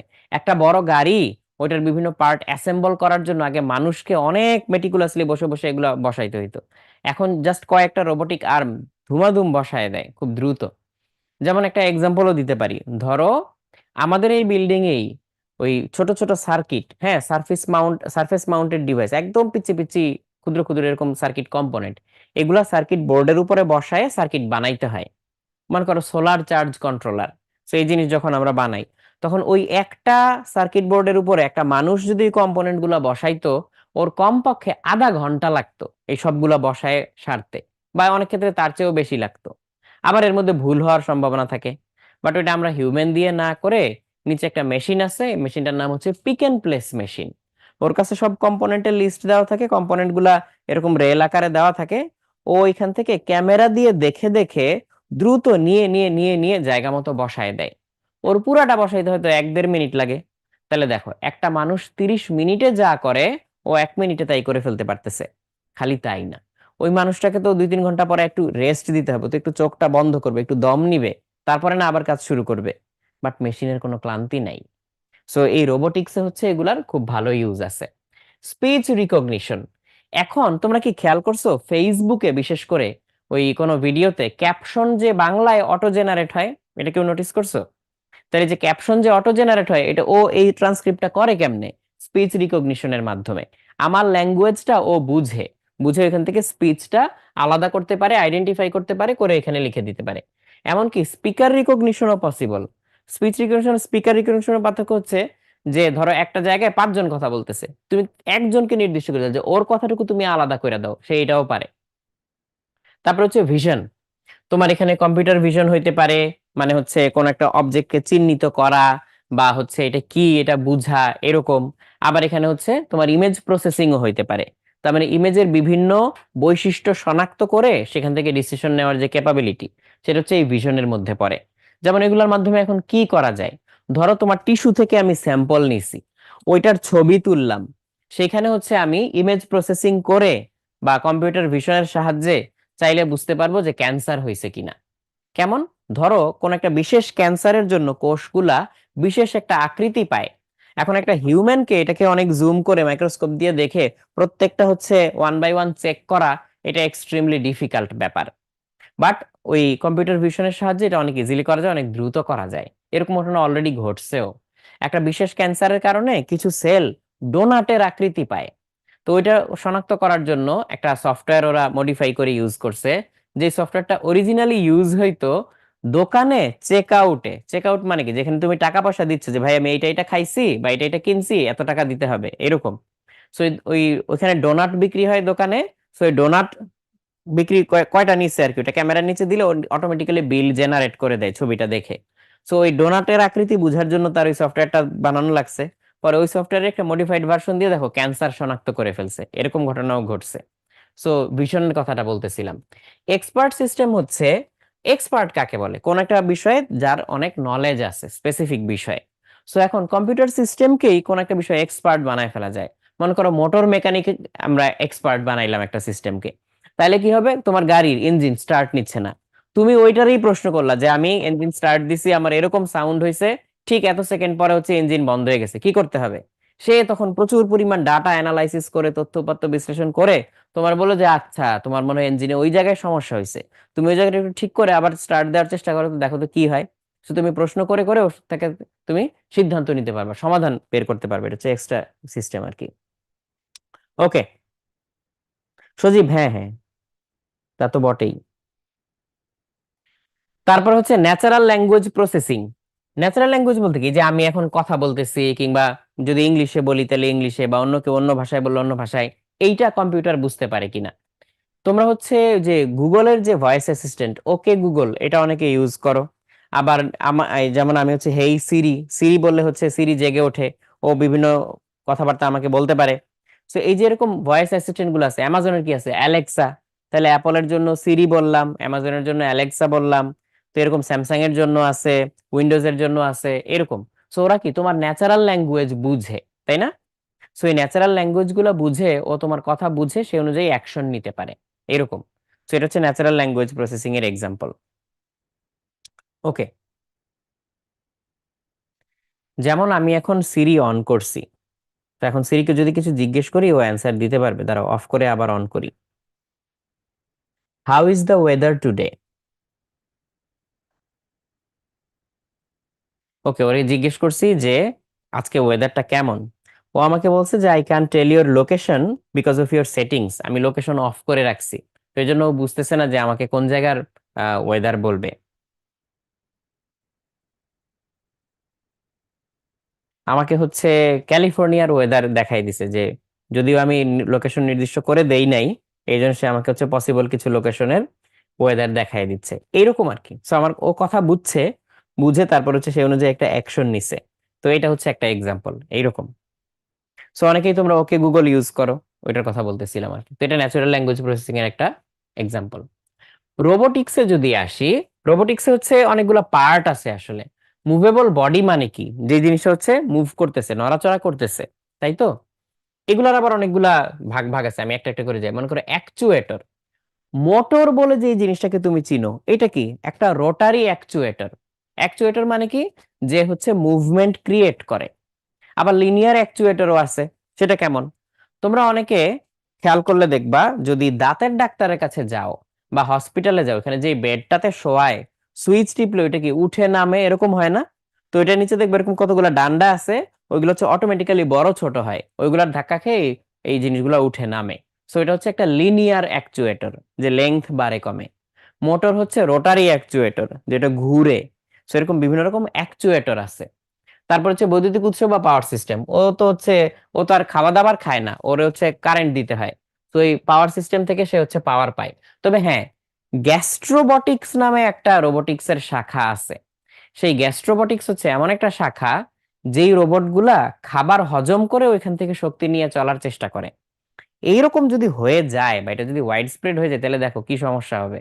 মানুষই খাবার পাইতেছে না, অনেক মানুষ না খায় মরতেছে, তখন রোবটরাও খাওয়া শুরু করবে, একটা ভেজাল হবে আর কি। তো যাই হোক, এগুলো নিয়েও কাজকর্ম চলতেছে। ওরা হয়তো মানুষের খাবার খাবে না, হয়তো কাছাকাছি কোনো অর্গানিক ম্যাটার খাইতে পারে, খায় সেখান থেকে হয়তো শক্তি উৎপাদন করতে পারে। তারপর হচ্ছে ইলেকট্রিক সার্কিট।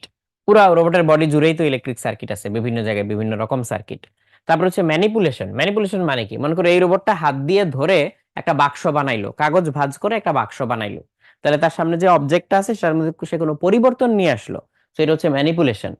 প্রোগ্রামকৃত মস্তিষ্ক, প্রোগ্রামেবল ব্রেইন যেটা। সো রোবটের ব্রেইন যে সবসময় ওর মাথায়ই থাকতে হবে এমন কিন্তু না।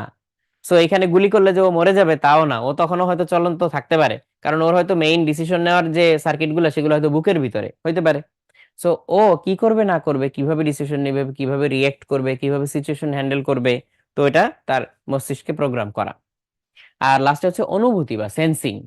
পুরা রোবটের বডি জুড়ে নানান রকম সেন্সর লাগানো থাকতে পারে, যেমন চোখের জায়গায় ক্যামেরা থাকতে পারে, তাহলে সে দেখতে পাবে। তারপর হচ্ছে হাতগুলোতে টাচ সেন্সর লাগানো থাকতে পারে, ক্যাপাসিটিভ সেন্সর লাগানো থাকতে পারে। ও বুঝতে পারবে যে অবজেক্টটা ধরছে ওটা কেমন, ওটা কি অর্গানিক ম্যাটার নাকি মেটাল নাকি নন কন্ডাক্টিভ ম্যাটেরিয়াল, এগুলো বুঝতে পারবে। প্রেসার কেমন, টেম্পারেচার কেমন, ও বুঝতে পারবে। এরকম বিভিন্ন সেন্সর লাগানো থাকে। সেই সেন্সর গুলা দিয়ে সে পরিবেশ সম্পর্কে আইডিয়া নিতে পারে। তারপরে হচ্ছে ক্রায়ো সার্জারি, এটা আসতেছে। তো ক্রায়ো সার্জারি এখানে আসলো কেন? ওই যে আমরা তথ্য প্রযুক্তির ইউজ গুলা দেখতেছিলাম আর কি। ক্রায়ো সার্জারি জিনিসটা কি? এটা খুবই মানে মারাত্মক একটা জিনিস। ধরো তোমার হচ্ছে ক্যান্সার থেকে একটা মানে টিউমার, ধরো টিউমারই হয়েছে, ধরলাম ছোটখাটো একটা টিউমার হয়েছে এখানে, তাহলে টিউমারটারে রিমুভ করা লাগবে। তো এমনিতে কি করতে হতো, কাইটা তারপর হচ্ছে টিউমারটাকে বের করে আবার হচ্ছে লাগাই দিতে হয়, এরকম একটা ব্যাপার। বাট ক্রায়োসার্জারির ব্যাপারটা হচ্ছে না, অত কিছু আমরা করব না। আমরা হচ্ছে সূক্ষ্ম একটা ছিদ্র করব ক্রায়োপ্রোব দিয়ে, যেই জায়গার টিস্যু বা কোষগুলাকে ধ্বংস করা দরকার ওইখানে জিরোর চেয়ে অনেক নিচের টেম্পারেচারের লিকুইড ঢুকাই দিব। সেটা লিকুইড নাইট্রোজেন হইতে পারে, লিকুইড অক্সিজেন হইতে পারে। তাহলে ওই জায়গার সেলগুলো ফ্রিজ হয়ে যাবে। তাহলে ফ্রিজ হয়ে গেলে ও কি অক্সিজেন ইউটিলাইজ করতে পারতেছে না, ওই কোষ থেকে কার্বন ডাইঅক্সাইড এক্সপেল করতে পারতেছে না, মেটাবলিজম বন্ধ হয়ে যাচ্ছে। তার চেয়ে বড় কথা হচ্ছে কোষের ভিতরে কি আছে, পানি। পানি ক্রিস্টালাইজ হয়ে এক্সপ্যান্ড করে, পানি ক্রিস্টালাইজ হয়ে এক্সপ্যান্ড করে। ওই এক্সপ্যানশনের সময় সেলের যে হচ্ছে সেল মেমব্রেন, ওটা ফুটা ফুটা ফুটা ফুটা হয়ে যায়। সো এরপরে আমরা যদি আবার হচ্ছে ওই ওই জায়গাটায় তাপমাত্রা বাড়াই, সামহাও আবার গরম করে দেই, তাহলে কি পানিটা আবার গলে যাবে? তাহলে অলরেডি কিন্তু টিস্যু যা ড্যামেজ হওয়ার হয়ে গেছে, তাহলে যে ক্ষতিকর কোষ বা টিস্যু গুলা ছিল ওইটা কিন্তু অলরেডি মরে গেছে, সেটাকে এখন রিমুভ করা অনেক সহজ। তো তোমার কাটা ছিঁড়া করতে হলো না, জটিল কোনো প্রসেসের ভিতর দিয়ে যাইতে হলো না। আবার ওটা তো এমনিই ঠান্ডা, তো তোমার অনুভূতি এমনিই কমাই দিবে। লিকুইড নাইট্রোজেন স্প্রে করলে আমরা টের পাই না। ইভেন খেলার সময় ব্যথা পায় যে, তখন স্প্রে দেয় না, ওইটা আসলে কি করে, বেশিরভাগ ক্ষেত্রে তোমার এই যে অনেক ঠান্ডা করে ফেলে এই পেইন রিসেপ্টর গুলাকে, তাহলে তুমি হচ্ছে টের পাও না আর কি, এরকম একটা অবস্থা তৈরি হয়। ওকে ফাহিম, তুমি যেই প্ল্যান করছো এটা যদি রোবটরা জানতে পারে, থাক আমি আর এটা বললাম না যে তুমি কি প্ল্যান করছো। ঠিক আছে। সো ক্রায়োসার্জারিতে কি কি ইউজ হয় এখানে? তোমার হচ্ছে কার্বন ডাইঅক্সাইড ইউজ হইতে পারে, কার্বন ডাইঅক্সাইড দিয়ে ড্রাই আইস তৈরি করা যায়। লিকুইড নাইট্রোজেন ইউজ হইতে পারে, লিকুইড অক্সিজেন ইউজ হইতে পারে, এরকম। সো এখানে যেমন দেখাচ্ছে যে লিকুইড নাইট্রোজেন স্প্রে করতেছে, তাহলে এই জায়গাটা অসার হয়ে যাবে, অবশ হয়ে যাবে, তাহলে আর অনুভূতি টের পাবে না, এরকম ব্যাপার স্যাপার। তো এটা কিসে ইউজ হয়? মনে করো ক্যান্সার, কেমোথেরাপি বা হচ্ছে রেডিওথেরাপির বদলে অনেক সময় ক্যান্সার হচ্ছে ক্রায়োথেরাপি দিলেই কাজ হয়ে যায়। সো এটা সহজ, ঝুঁকি কম, যারা শারীরিক ধকলতা নিতে পারে না তাদের বেলায়ও এটা কাজ করে, সেই জন্য এগুলার ব্যবহার আস্তে আস্তে বাড়তেছে। মহাকাশ অভিযান। তো মহাকাশ অভিযান আসলে কেন দরকার? তো মহাকাশ অভিযান কেন দরকার, এখানে বিভিন্ন রকম এক্সপ্লোরেশনের মাধ্যমে ইউনিভার্সের যে অরিজিন, সেটা কিভাবে চেঞ্জ হলো এই পর্যন্ত আসলো, এই নলেজ যেমন পাওয়া যায়, ঠিক তেমনি বিভিন্ন মূল্যবান খনিজ কিংবা হচ্ছে এগুলারও উৎস পাওয়া যায়। যেমন অনেক গ্রহাণু আছে যেগুলো মেটাল রিচ, মানে হচ্ছে ওগুলোর মধ্যে নানান ধরনের মূল্যবান ধাতু আছে।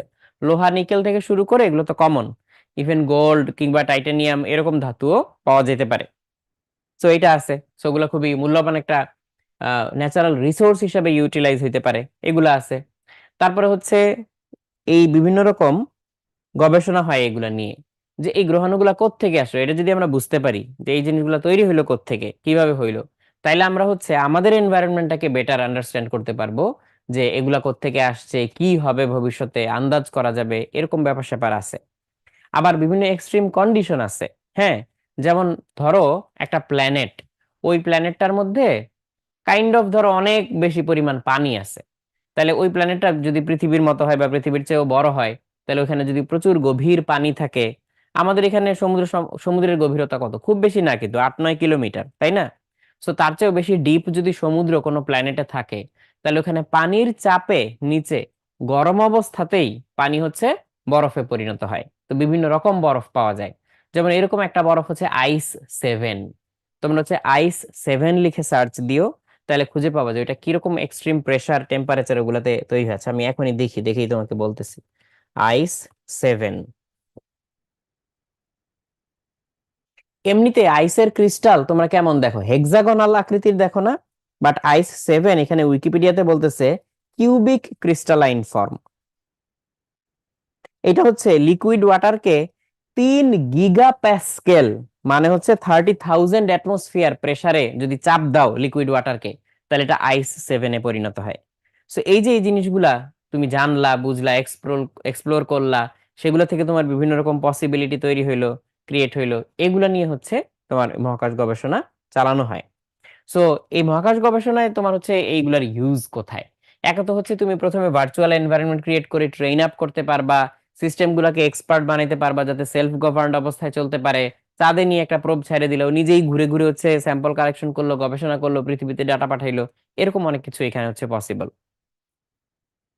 ওকে, ইভেন মানে হ্যাবিটেবল প্ল্যানেট খুঁজা বা এক্সো প্ল্যানেট খুঁজা যেখানে মানুষ গিয়ে থাকতে পারবে, এই কাজেও কিন্তু হচ্ছে এই জিনিসগুলা ইউজ হচ্ছে।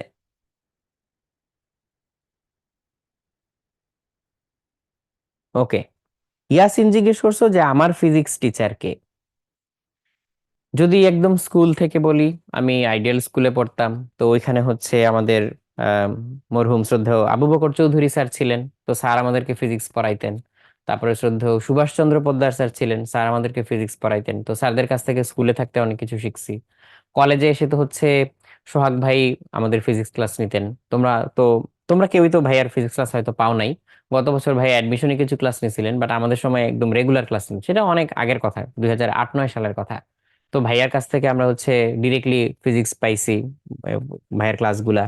তারপর হচ্ছে জুয়েল ভাইকে তোমরা অনেকে চিনো কিনা আমি জানি না। জুয়েল ভাইও বুয়েটের ছিলেন, আইডিয়ালের ছিলেন, আমাদেরই সিনিয়র। তো ভাইয়ার কাছ থেকে আমরা ফিজিক্স ক্লাস পাইছি কিছু। তারপর হচ্ছে বুয়েটে ঢুকে ইঞ্জিনিয়ারিং এর থ্রুতে হচ্ছে মানে ইঞ্জিনিয়ারিং এর বিভিন্ন কোর্স গুলো, এগুলো তো মানে অনেক কিছু এর মধ্যে রিলেটেড। যেমন ট্রিপলি তো আসলে হচ্ছে অ্যাপ্লাইড ফিজিক্স বলে যে সাবজেক্টটা, ওইটা ট্রিপলি খুব কাছাকাছি কিন্তু খুব বেশি গরমিল নাই। তো এখানে ফিজিক্সের কিছু আসপেক্ট আছে। তো ওইগুলো বিভিন্ন স্যারদের কাছ থেকে পাইছি।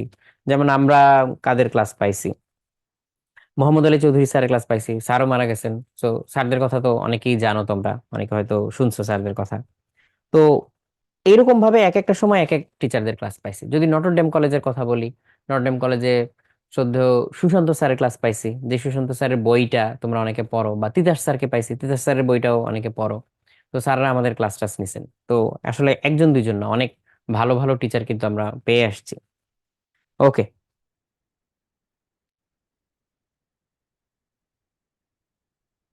ইয়াসিন বলতেছো যে তোমরা সোহাগ ভাইয়ের ক্লাস চাও। আচ্ছা, ভাইয়াকে আমরা অবশ্যই এটা বলবো, এবং সর্বোচ্চ চেষ্টা করবো ভাইয়াকে যাতে তোমাদের একটা দুইটা ক্লাসে আনা যায়, ইনশাআল্লাহ চেষ্টা থাকবে অবশ্যই। ওকে, তো যেটা বলতেছিলাম, আইসিটি নির্ভর উৎপাদন ব্যবস্থা, উৎপাদন ব্যবস্থায় টেলিযোগাযোগ সেবা, এটা তুমি নিজেই বুঝতে পারবা যে ধরো কোন এক জায়গায় উৎপাদন ব্যবস্থা বলতে কি বোঝায়। ধরা যাক কেউ একজন হচ্ছে ভুট্টা চাষ করবে, তার কি লাগবে, তার হচ্ছে ভুট্টার বীজ লাগবে, এই ভুট্টা চাষ সম্পর্কিত নলেজ লাগবে। যদি কীটনাশক লাগে, সেই কীটনাশক এর ব্যবস্থা করতে হবে, কোনটা লাগবে, কতটুকু লাগবে, এই তথ্য লাগবে। সেগুলো সবই কিন্তু টেলিযোগাযোগ ব্যবস্থার মাধ্যমে হচ্ছে ম্যানেজ করা সম্ভব। তারপর উৎপাদন ব্যবস্থায় ইন্টারনেট, ইন্টারনেটের মাধ্যমেও সেম কাজগুলো করা সম্ভব, বরং আরো বেশি করা সম্ভব। ধরো ভুট্টার ক্ষেতে কোনো একটা রোগ হয়েছে, তুমি এটার ছবি তুলে চাইলে এক্সপার্টকে পাঠাইতে পারবা, সে তোমার হচ্ছে ওপিনিয়ন দিতে পারবে। ক্যাড বা ক্যামের ব্যবহার, ক্যাড মানে কি, কম্পিউটার এইডেড ডিজাইন। তুমি কোনো একটা কিছু অ্যাকচুয়ালি বানানোর আগে কম্পিউটারের সাহায্য নিয়ে ডিজাইন করলা, এটাই ক্যাড, কম্পিউটার এইডেড ডিজাইন। বা ক্যাম, কম্পিউটার এইডেড ম্যানুফ্যাকচারিং। এই যে বড় বড় ম্যানুফ্যাকচারিং প্ল্যান্ট গুলো যে অটোমেটিক্যালি চলতেছে, এগুলো কি কিসের মাধ্যমে? কম্পিউটারের মাধ্যমে। ছোট একটা এক্সাম্পল দেই, মনে করো এই যে চিপস, চিপসের প্যাকেটের ভিতরে চিপস ঢুকাইতে হয়, এক্স্যাক্টলি কতটুকু চিপস ওখানে ঢুকাইতে হবে ও বুঝে কিভাবে?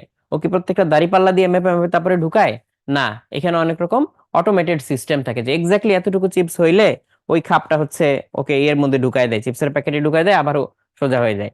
তোমরা এটা ইউটিউবে সার্চ দিলেই পাবা যে মেগা ফ্যাক্টরি গুলা কিভাবে চলে। তো এগুলো হচ্ছে ক্যামের উদাহরণ, কম্পিউটার এইডেড ম্যানুফ্যাকচারিং। বিভিন্ন রকম ডেটা সংগ্রহ, তারপরে পণ্যের মান নিয়ন্ত্রণ। পণ্যের মান নিয়ন্ত্রণে প্রযুক্তি অনেক ভাবে ইউজ হয়, নানান টাইপের ভাবে ইউজ হয়। যেমন ক্যামেরা দিয়ে দেখে অনেক সময় হচ্ছে পণ্যের মান বোঝা যায়। যেমন সবুজ শাকসবজি ও হচ্ছে বাসি হয়ে গেছে, বা হচ্ছে আগে কিনে আনা হয়েছিল একদম ব্রাউন হয়ে গেছে, তাহলে এটা তো খাওয়ার যোগ্য না বা এটা ব্যবহারের যোগ্য না। তাহলে এটা যেমন ভিজুয়ালি কালার দেখে বোঝা যায়, ঠিক তেমনি অনেক কিছু হচ্ছে আবার স্ক্যান করে, এক্সরে স্ক্যান করে বোঝা যায় যে কোয়ালিটি ঠিক আছে কিনা। ফুডের ক্যান সবগুলোতে ঠিক মতো হচ্ছে ফুড ভরা হয়েছে কিনা, এক্সরে করলে বোঝা যায় যে হ্যাঁ এটা পুরোপুরি ভরা হয়েছে, ওটা খালি আছে, ভুলে ওটা হচ্ছে খাবার না ভরেই সিল করে দিছে। তো এগুলো হচ্ছে আইডেন্টিফাই করা যায়। শিল্পক্ষেত্রে অটোমেশন এটা অনেক ব্যাপকভাবে ইউজ হয়। যে কোনো ইন্ডাস্ট্রিতে এখন ম্যানুয়াল লেবারের তুলনায় তুমি চিন্তা করো যে ধরো কার ইন্ডাস্ট্রি, গাড়ি, গাড়ির যে ভারী ভারী পার্ট গুলো এগুলো অ্যাসেম্বল করা, এগুলো হচ্ছে কোয়ালিটি অ্যাসুরেন্স, এগুলো সব কিন্তু এখন অটোমেশনের মাধ্যমে করে, মেশিন নিজে নিজে অটোমেটিক্যালি জিনিসগুলা করে। তো এরকম অনেক ইন্ডাস্ট্রিতে হচ্ছে এই অটোমেশন গুলা ইউজ হয়। তারপরে হচ্ছে তোমার ডিফেন্স বা প্রতিরক্ষা, এইটা মানে এটা এটা মানে অনেক দেশেরই, অনেক দেশের বলতে কি আসলে প্রায় সব দেশেরই অনেক বড় বাজেটের একটা অংশ থাকে শুধু এই খাতে। যেমন স্যাটেলাইট সার্ভেইলেন্স, যে স্যাটেলাইট থেকে হচ্ছে মনিটর করা, স্যাটেলাইট হচ্ছে পৃথিবীর চারপাশে ঘুরতেছে, ওইখান থেকে মনিটর করা যে দূরের থেকে কেউ হচ্ছে ওরে কোনো একটা মিসাইল মারলো কিনা, হ্যাঁ এরকম মিসাইল মারলো কিনা, বা হচ্ছে কেউ কোনো থ্রেট নিয়ে আসতেছে কিনা, এইখানে কোনো ক্যাটাস্ট্রফি হইলো কিনা, এই সবকিছু কিন্তু হচ্ছে স্যাটেলাইট থেকে মনিটর করা যায়। এরকম আরো শুধু স্যাটেলাইট নাই, যে ড্রোন আছে, ড্রোন গুলা দিয়ে সার্ভেইলেন্স করা যায়, কিংবা হচ্ছে অ্যাটাক ড্রোনও আছে যেগুলো দিয়ে অফেন্সিভ কোনো ইয়াও করা যায়, অ্যাকশনও নেওয়া যায়, ডিফেন্সিভ অ্যাকশন নেওয়া যায়। সো এগুলোতে প্রযুক্তির ব্যাপক ইউজ হচ্ছে। তো প্রতিরক্ষা ক্ষেত্রে এইটার ইউজ কিন্তু ব্যাপক, সব দেশেই হচ্ছে এটার জন্য একটা আলাদা বাজেট থাকে। এখানে সৈন্যবাহিনীর ট্রেনিং থেকে শুরু করে বিভিন্ন রকম অত্যাধুনিক অস্ত্রশস্ত্র থেকে শুরু করে বিভিন্ন রকম আর্মার্ড ভেহিকেল, ইভেন রোবোটিক্স এগুলোর মধ্যে ইউজ হচ্ছে বড় বড় জায়গায়। বা নতুন প্রযুক্তি, নতুন ওয়েপন যেটা আগে ছিল না, এরকম জিনিসপাতি তৈরি হচ্ছে। যেমন সবাই আমরা কিসের কথা জানি, যে ট্যাঙ্কের কথা জানি, ট্যাঙ্ক এরকম লম্বা নল থাকে, গোলা মারে অনেক দূরে যায়, ফুটে যায়, বিস্ফোরণ হয়, ব্যাপক ক্ষয়ক্ষতি হয়। সো এরকম ট্যাঙ্কের মতো নতুন একটা জিনিস হচ্ছে রেইল গান। রেইল গানে এরকম লম্বা এরকম হচ্ছে রেল থাকে। সো তার উপরে তুমি হচ্ছে ম্যাগনেটিক ফিল্ড ইউজ করে কোন একটা প্রজেক্টাইলকে সুপারসনিক ভেলোসিটি দিতে পারো, এটা তখন সুপারসনিক বেগে হচ্ছে ছুটে যায় এই জিনিসটা। সো সুপারসনিক বেগে যে ছুটে যায়, তোমার সুবিধা অসুবিধা কি এখানে? একে তো হচ্ছে এখানে তোমার ট্যাঙ্কের মতো কোনো বারুদ ইউজ করতে হলো না, জ্বালানি ইউজ করতে হলো না, আগুন টাগুন হইলো না, কোনো আলো টালো তৈরি হইলো না। এটা জাস্ট ওকে এক্সিলারেট করতে করতে সুপারসনিক স্পিডে ছুঁড়ে মারে, এটা যেখানে গিয়ে পড়বে প্রিসাইজলি শুধু ওই জায়গাতেই ধ্বংসযজ্ঞ চালাবে। ও বিস্ফোরণ ঘটাচ্ছে না, কিছু করতেছে না, জাস্ট ওই জায়গাটা ধ্বংস করে দিচ্ছে। এরকম অনেক কিছু হচ্ছে পসিবল এই ইয়াগুলার মাধ্যমে। তাহলে আমি এটা হালকা পাতলা গেলাম প্রতিরক্ষায়, চাইলে এটা নিয়ে আরো বলা যাইতো, তোমরা বইয়ে অবশ্যই দেখবা। তারপর হচ্ছে বায়োমেট্রিক্স, এইটা তোমাদেরকে নতুন করে আসলে বলার কিছু নাই।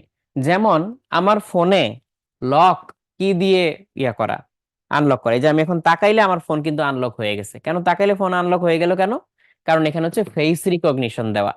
ও আমার ফেসের কন্ট্যুর বুঝতে পারে, এই যে উঁচু নিচু কোথায় আছে না আছে, শেপটা কেমন, কন্ট্যুর বুঝতে পারে। ইভেন হচ্ছে ধরো এই মাস্ক পরে থাকলেও, অনেক ইয়ের ক্ষেত্রে মাস্ক পরে থাকলেও ও হচ্ছে বাকিটুকু দেখে বুঝে যায়। আমরা যেরকম বুঝি, আমি মাস্ক পরে থাকলেও তো তুমি দেখে চিনবা যে এটা আমি, তাই না? ঠিক তেমনি ও এরকম বুঝে, বুঝে হচ্ছে বের করতে পারে যে এটা আসলে কে। আবার আমি যদি এখন চুল কেটে ফেলি, চুল ছোট করে ফেলি, তারপরেও আমার এই ফেস রিকগনিশন কাজ করবে। ও আমার বিভিন্ন রকম চুলের লেংথের জন্য অলরেডি আমাকে রেকগনাইজ করার মতো কেপাবল। সো এটা যেমন হচ্ছে ফেস রিকগনিশন, এটা হচ্ছে বায়োমেট্রিক্স এর একটা পার্ট। ফিঙ্গারপ্রিন্ট, আমি আঙ্গুলের ছাপ দিচ্ছি, ওই ছাপ রেকগনাইজ করে ও বুঝতেছে এটা কে, সবার আঙ্গুলের ছাপ যেহেতু ইউনিক, সো এটা দেখে ও বুঝতেছে যে কে। তারপর হচ্ছে হাতের রেখা শনাক্তকরণ, হ্যান্ড জিওমেট্রি, যেটা হাতের রেখা এক একজনের এক এক রকম। সো এই যে ধরো আমি আহ মানে কোথাও যদি হচ্ছে ফিঙ্গারপ্রিন্ট না, মানে হাত স্ক্যান করে যদি ঢোকার ব্যবস্থা থাকে, তাহলে কি আমার হাতের রেখাগুলা কেমন এইটাই সিস্টেমের বোঝা লাগবে, এটা যেহেতু আমার ইউনিক বৈশিষ্ট্য, এটা দেখেও আমাকে রেকগনাইজ করতে পারবে। তারপর হচ্ছে আইরিস স্ক্যানিং, আইরিসও কিন্তু হচ্ছে ইউনিক সবার। আইরিস হচ্ছে এই যে চোখের মনি একদম মাঝখানে যে কালোটা, এইটার চারপাশের যে জায়গাটা, এটা হচ্ছে আইরিস। এইটারও স্ট্রাকচার কিন্তু প্রত্যেকের জন্য ইউনিক। তাহলে এটা একজনের সাথে আরেকটা কখনো মিলবে না বা কপি হবে না, তাহলে এটা দিয়ে করা যায়। আর ডিএনএ টেস্ট যেটা, মানে একদম আমার সেলের ভিতর থেকে ডিএনএ বের করে যেটা মিলানো, তো এটাও তো ইউনিক, কারণ দুইটা মানুষের ডিএনএ তো এক্স্যাক্টলি এক হবে না, যদি না ক্লোন হয়ে যায় আর কি। তাহলে এগুলো দিয়ে হচ্ছে শনাক্তকরণ করা যায়। তাইলে এই দেহের গঠন এবং শারীরবৃত্তীয় বৈশিষ্ট্যের ভিত্তিতে যে বায়োমেট্রিক্স পদ্ধতি, এগুলার কথা বললাম। আবার আচরণগত বৈশিষ্ট্যের ভিত্তিতে যেটা, ভয়েস রিকগনিশন, এই যে আমি যে সিরিকে বললে ও কথা শুনে, তুমি বললে আবার শুনবে না, এটা কেন? কারণ ও আমার ভয়েসটা চিনে। তাহলে এই ভয়েস রিকগনিশন একটা। সিগনেচার, আমি যে কোনো একটা সাইন দিতে পারি, ওই সাইন দেখেও বলতে পারবে যে এই সাইনটা কি আমি দিছি নাকি আমার হয়ে আরেকজন এটা নকল করে দেওয়ার চেষ্টা করছে। তারপরে টাইপিং এর স্পিড, এটা থেকেও বোঝা যায়। টাইপিং এর আমাদের সবারই কিন্তু টাইপিং এর একটা নির্দিষ্ট প্যাটার্ন আছে, ওইখান থেকেও তোমাকে চাইলে রেকগনাইজ করা পসিবল। ওকে।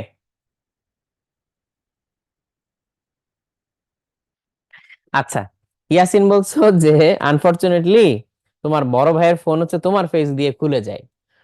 হইতে পারে ওখানে প্যারামিটার গুলা খুব স্ট্রিক্টলি সেট করা নাই, অনেক সময় থাকে না যে ভাই ভাই চেহারার অনেক মিল আছে, তখন ওইভাবে হয়তো হয়ে যেতে পারে, একটা চান্স আছে।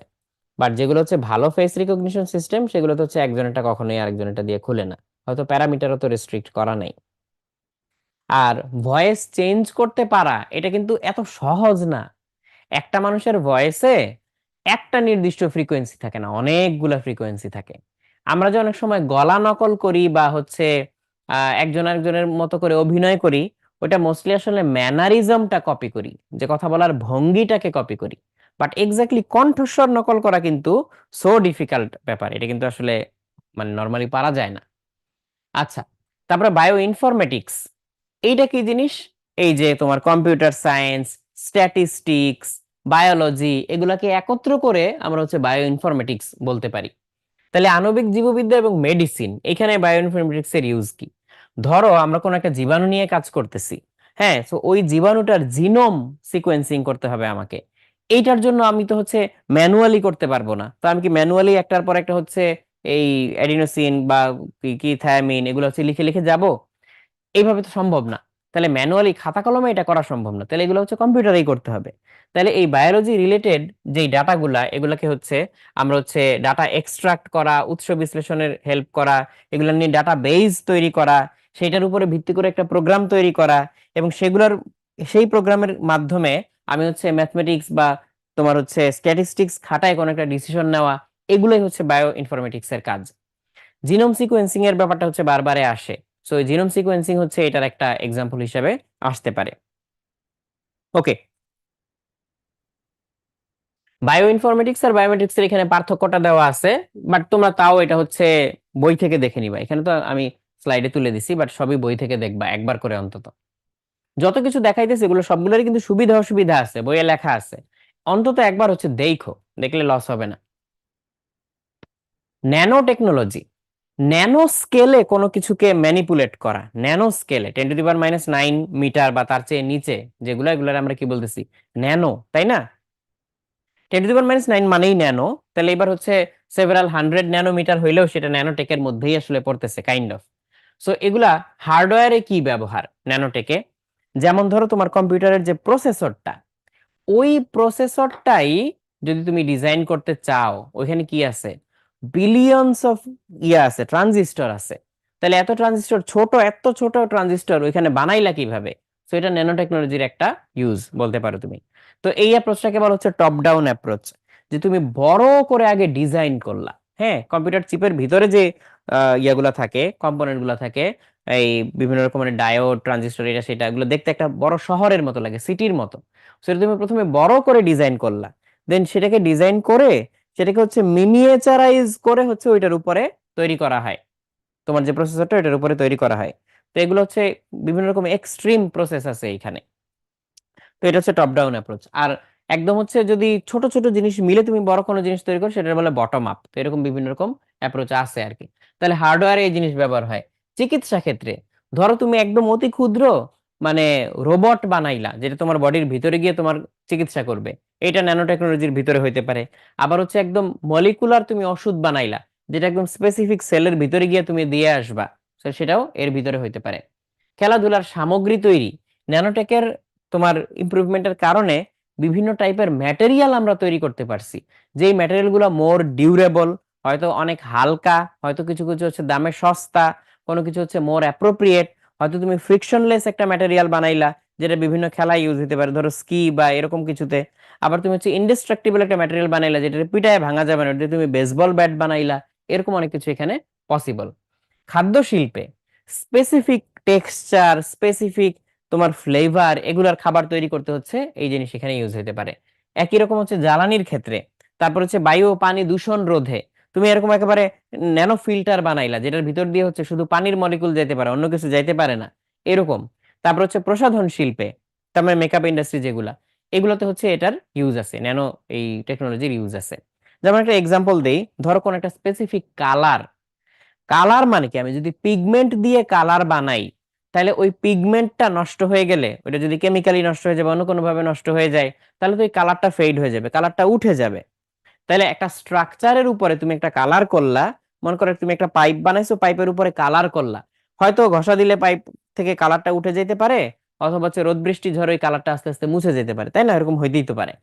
কিন্তু তুমি যদি ওই স্ট্রাকচারটা বানাওই এমন ভাবে যার উপরে ন্যানো স্কেলে বিভিন্ন রকম ক্ষুদ্র ক্ষুদ্র ক্ষুদ্র ক্ষুদ্র স্ট্রাকচার আছে, এরকম ক্ষুদ্র ক্ষুদ্র ক্ষুদ্র ক্ষুদ্র স্ট্রাকচার আছে, যেই স্ট্রাকচার গুলা তোমার সূর্যের আলোকে এমন ভাবে প্রতিফলিত করে যে এই স্ট্রাকচারের ভিতরে বড় তরঙ্গ দৈর্ঘ্যগুলো আটকা পড়ে যায়, প্রতিফলিত হইতে পারে না, শুধু ছোট তরঙ্গ দৈর্ঘ্যটাই এখান থেকে চিপা চাপা দিয়ে বের হয়ে আসতে পারে।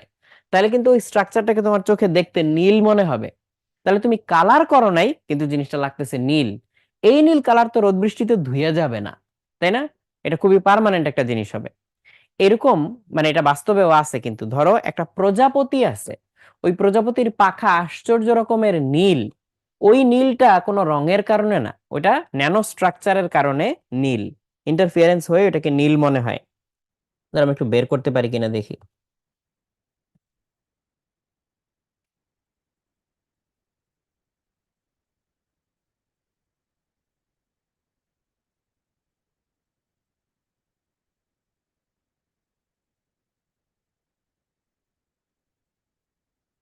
Blue Morpho butterfly, blue blue Morpho butterfly.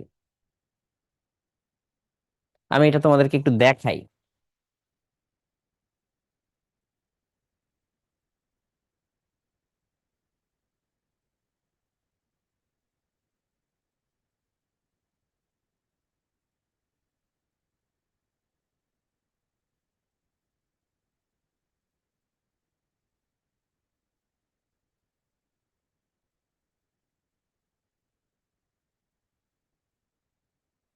এই যে ব্লু মরফো বাটারফ্লাই,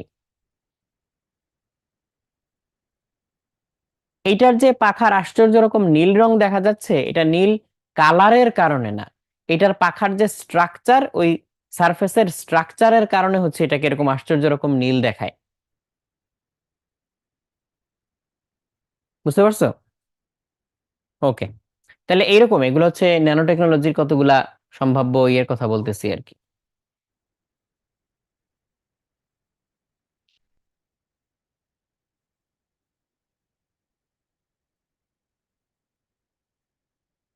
তারপর হচ্ছে জিনেটিক ইঞ্জিনিয়ারিং।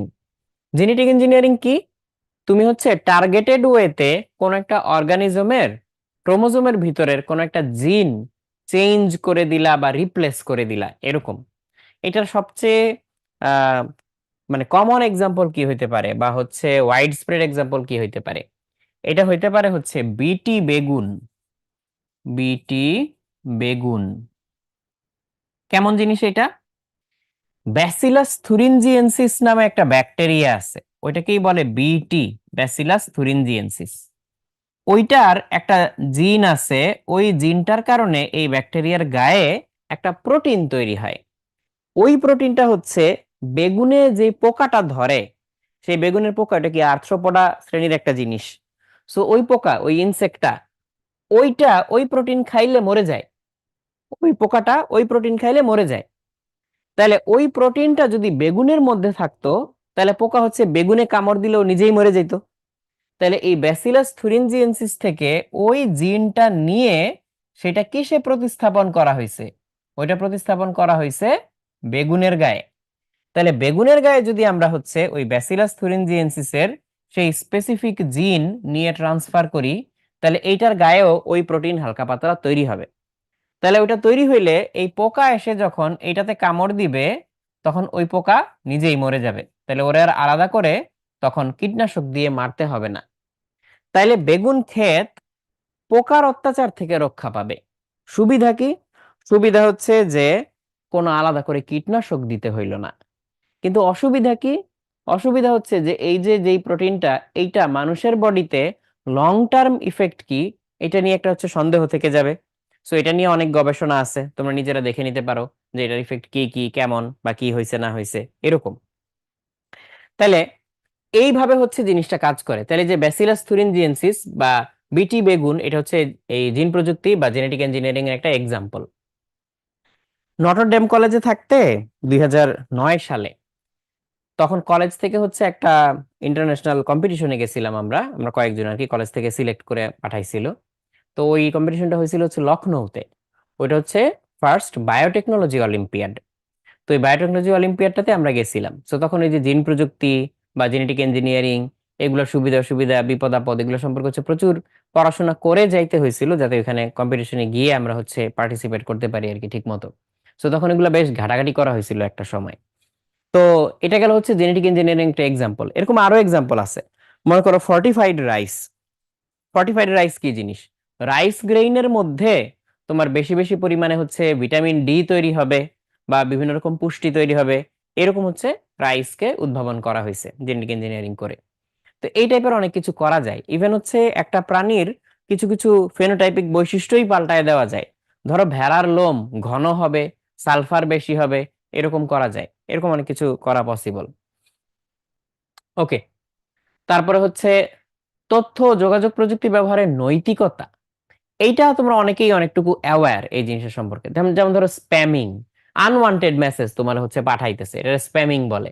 ক্ষতিকারক software, virus, worm, Trojan horse, spyware, যেগুলোর এক কথায় আমরা আসলে ভাইরাস বলেই চিনি, বাট এগুলোর মধ্যে বিভিন্ন রকম পার্থক্য আছে। ওয়ার্ম এক জিনিস, ট্রোজান এক জিনিস, স্পাইওয়্যার এরকম আর কি। তারপর হচ্ছে হ্যাকিং। হ্যাকিং কি? অনুমতি না নিয়ে কারো হচ্ছে কোন একটা অ্যাকাউন্টে তুমি ঢুকে পড়লা, ঢুকে হচ্ছে জিনিসপাতি চেঞ্জ করে দিলা, এটা হ্যাকিং এর মধ্যে পড়ে। ফিশিং, তোমারে ভুলায় তোমার থেকে তথ্য চুরি করে নিল। তারপর হচ্ছে সফটওয়্যার পাইরেসি। পাইরেসি কেমন হইতে পারে? যেমন একটা সফটওয়্যার তুমি কিনো নাই, কিন্তু এটা তুমি ইউজ করতেছো সামহাউ ক্র্যাক ট্র্যাক করে, এটা কিন্তু পাইরেসির মধ্যে পড়ে। তারপর হচ্ছে প্লেজিয়ারিজম। এটা হচ্ছে চুরি করা, ডিরেক্টলি হচ্ছে চুরি করা, যে কোনো এক জায়গায় কোনো একটা জিনিস আছে, তথ্য উপাত্ত আছে, ওটা তুমি না বলে না অনুমতি নিয়ে তুমি তোমার ইয়ের মধ্যে ইউজ করলা, ডিরেক্টলি হচ্ছে সেটা ইউজ করলা, এটা হচ্ছে প্লেজিয়ারিজম।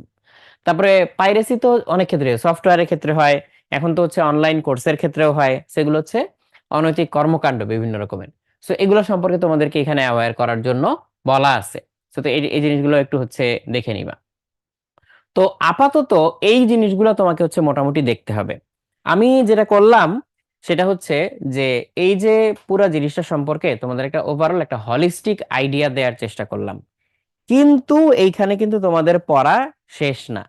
এই চ্যাপ্টারটা থেকে অল্প কিছু অবজেক্টিভ আসে।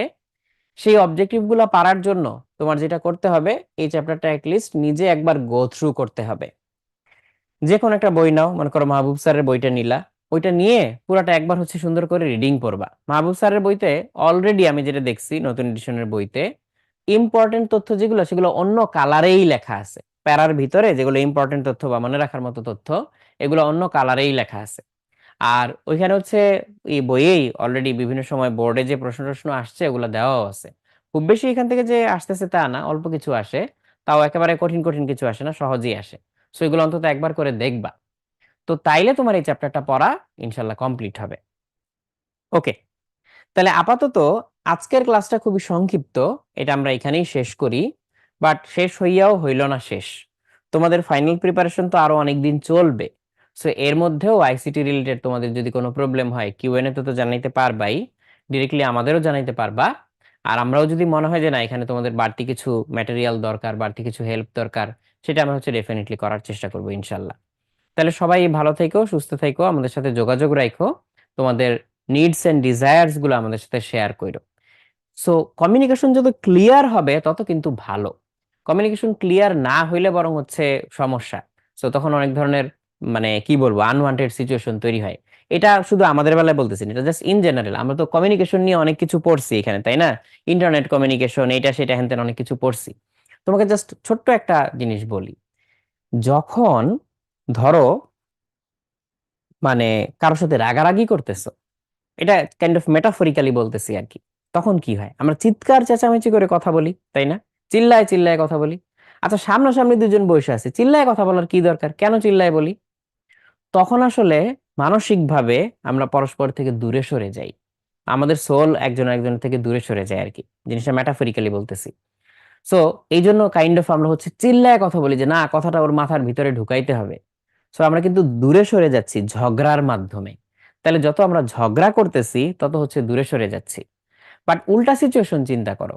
উল্টা সিচুয়েশনে আমরা কিন্তু জোরে জোরে চিৎকার করে কথা বলি না, কাছাকাছি আসি, হ্যাঁ সুন্দরভাবে হচ্ছে অল্প স্বরে মৃদু স্বরে কিন্তু আমরা আলাপ আলোচনা করি, তাই না? তো তখন আমরা আসলে কাছাকাছি আসি। সো আমাদের আসলে টার্গেটটা হবে যে দূরে সরে না যাই, ঝগড়াঝাটি না করি, বরং ডায়ালগ এবং আপোষের ভিত্তিতে আমরা হচ্ছে কাছাকাছি আসি, একজন আরেকজনকে বোঝার চেষ্টা করি। তাহলে সবার সাথে আন্ডারস্ট্যান্ডিং বেটার হবে। এন্ড আমরা হচ্ছে ক্লিয়ার কমিউনিকেশনের মাধ্যমে যে যার অংশের কাজটুকু দায়িত্বটুকু পালন করার মাধ্যমে আমরা আগায় যেতে পারবো। সো এই হচ্ছে ব্যাপার। ওকে। আর এখানে কি বলছো আমি দেখতে পাচ্ছি আর কি। ফাহিম বলছো যে থার্ড আর ফিফথ চ্যাপ্টারের বোর্ড কোশ্চেন প্র্যাকটিস ক্লাস লাগবে। রাইট, ওকে, থার্ড আর ফিফথ এটা তাহলে আমি হচ্ছে নোটিস করলাম, এটা নিয়ে তাহলে কথা বলবো। আর সজল বলতেছে যে সব ক্লাস এপ্রিলের মধ্যে শেষ হলে, সব ক্লাস এপ্রিলের মধ্যে কেমনে শেষ হবে বলো? ক্লাস অনেক বেশি না? তো যতটুকু চেষ্টা করা যায় আমরা তো করব, বাট শুধু এপ্রিলের মধ্যে হয়ে যাবে না আসলে।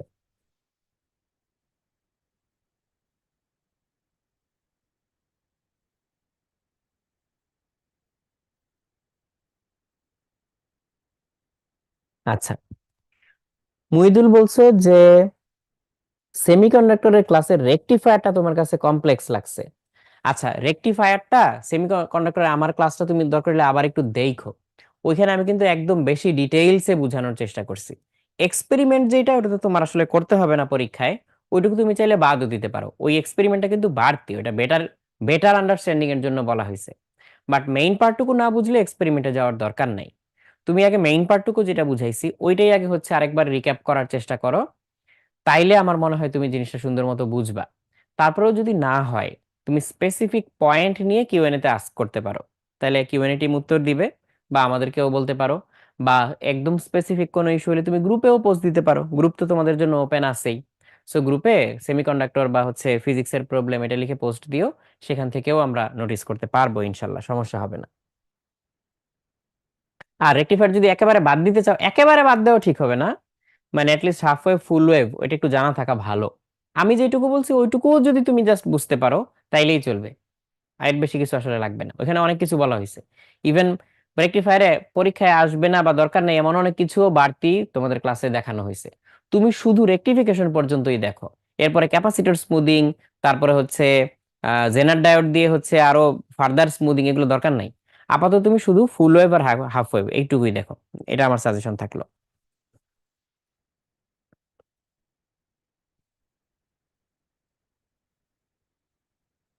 ফিফথ চ্যাপ্টার স্কিপ করতে চাও? দেন এগেইন, মানে স্কিপ করলে আসলে হচ্ছে খুব বেশি যে ভালো হবে তা কিন্তু না।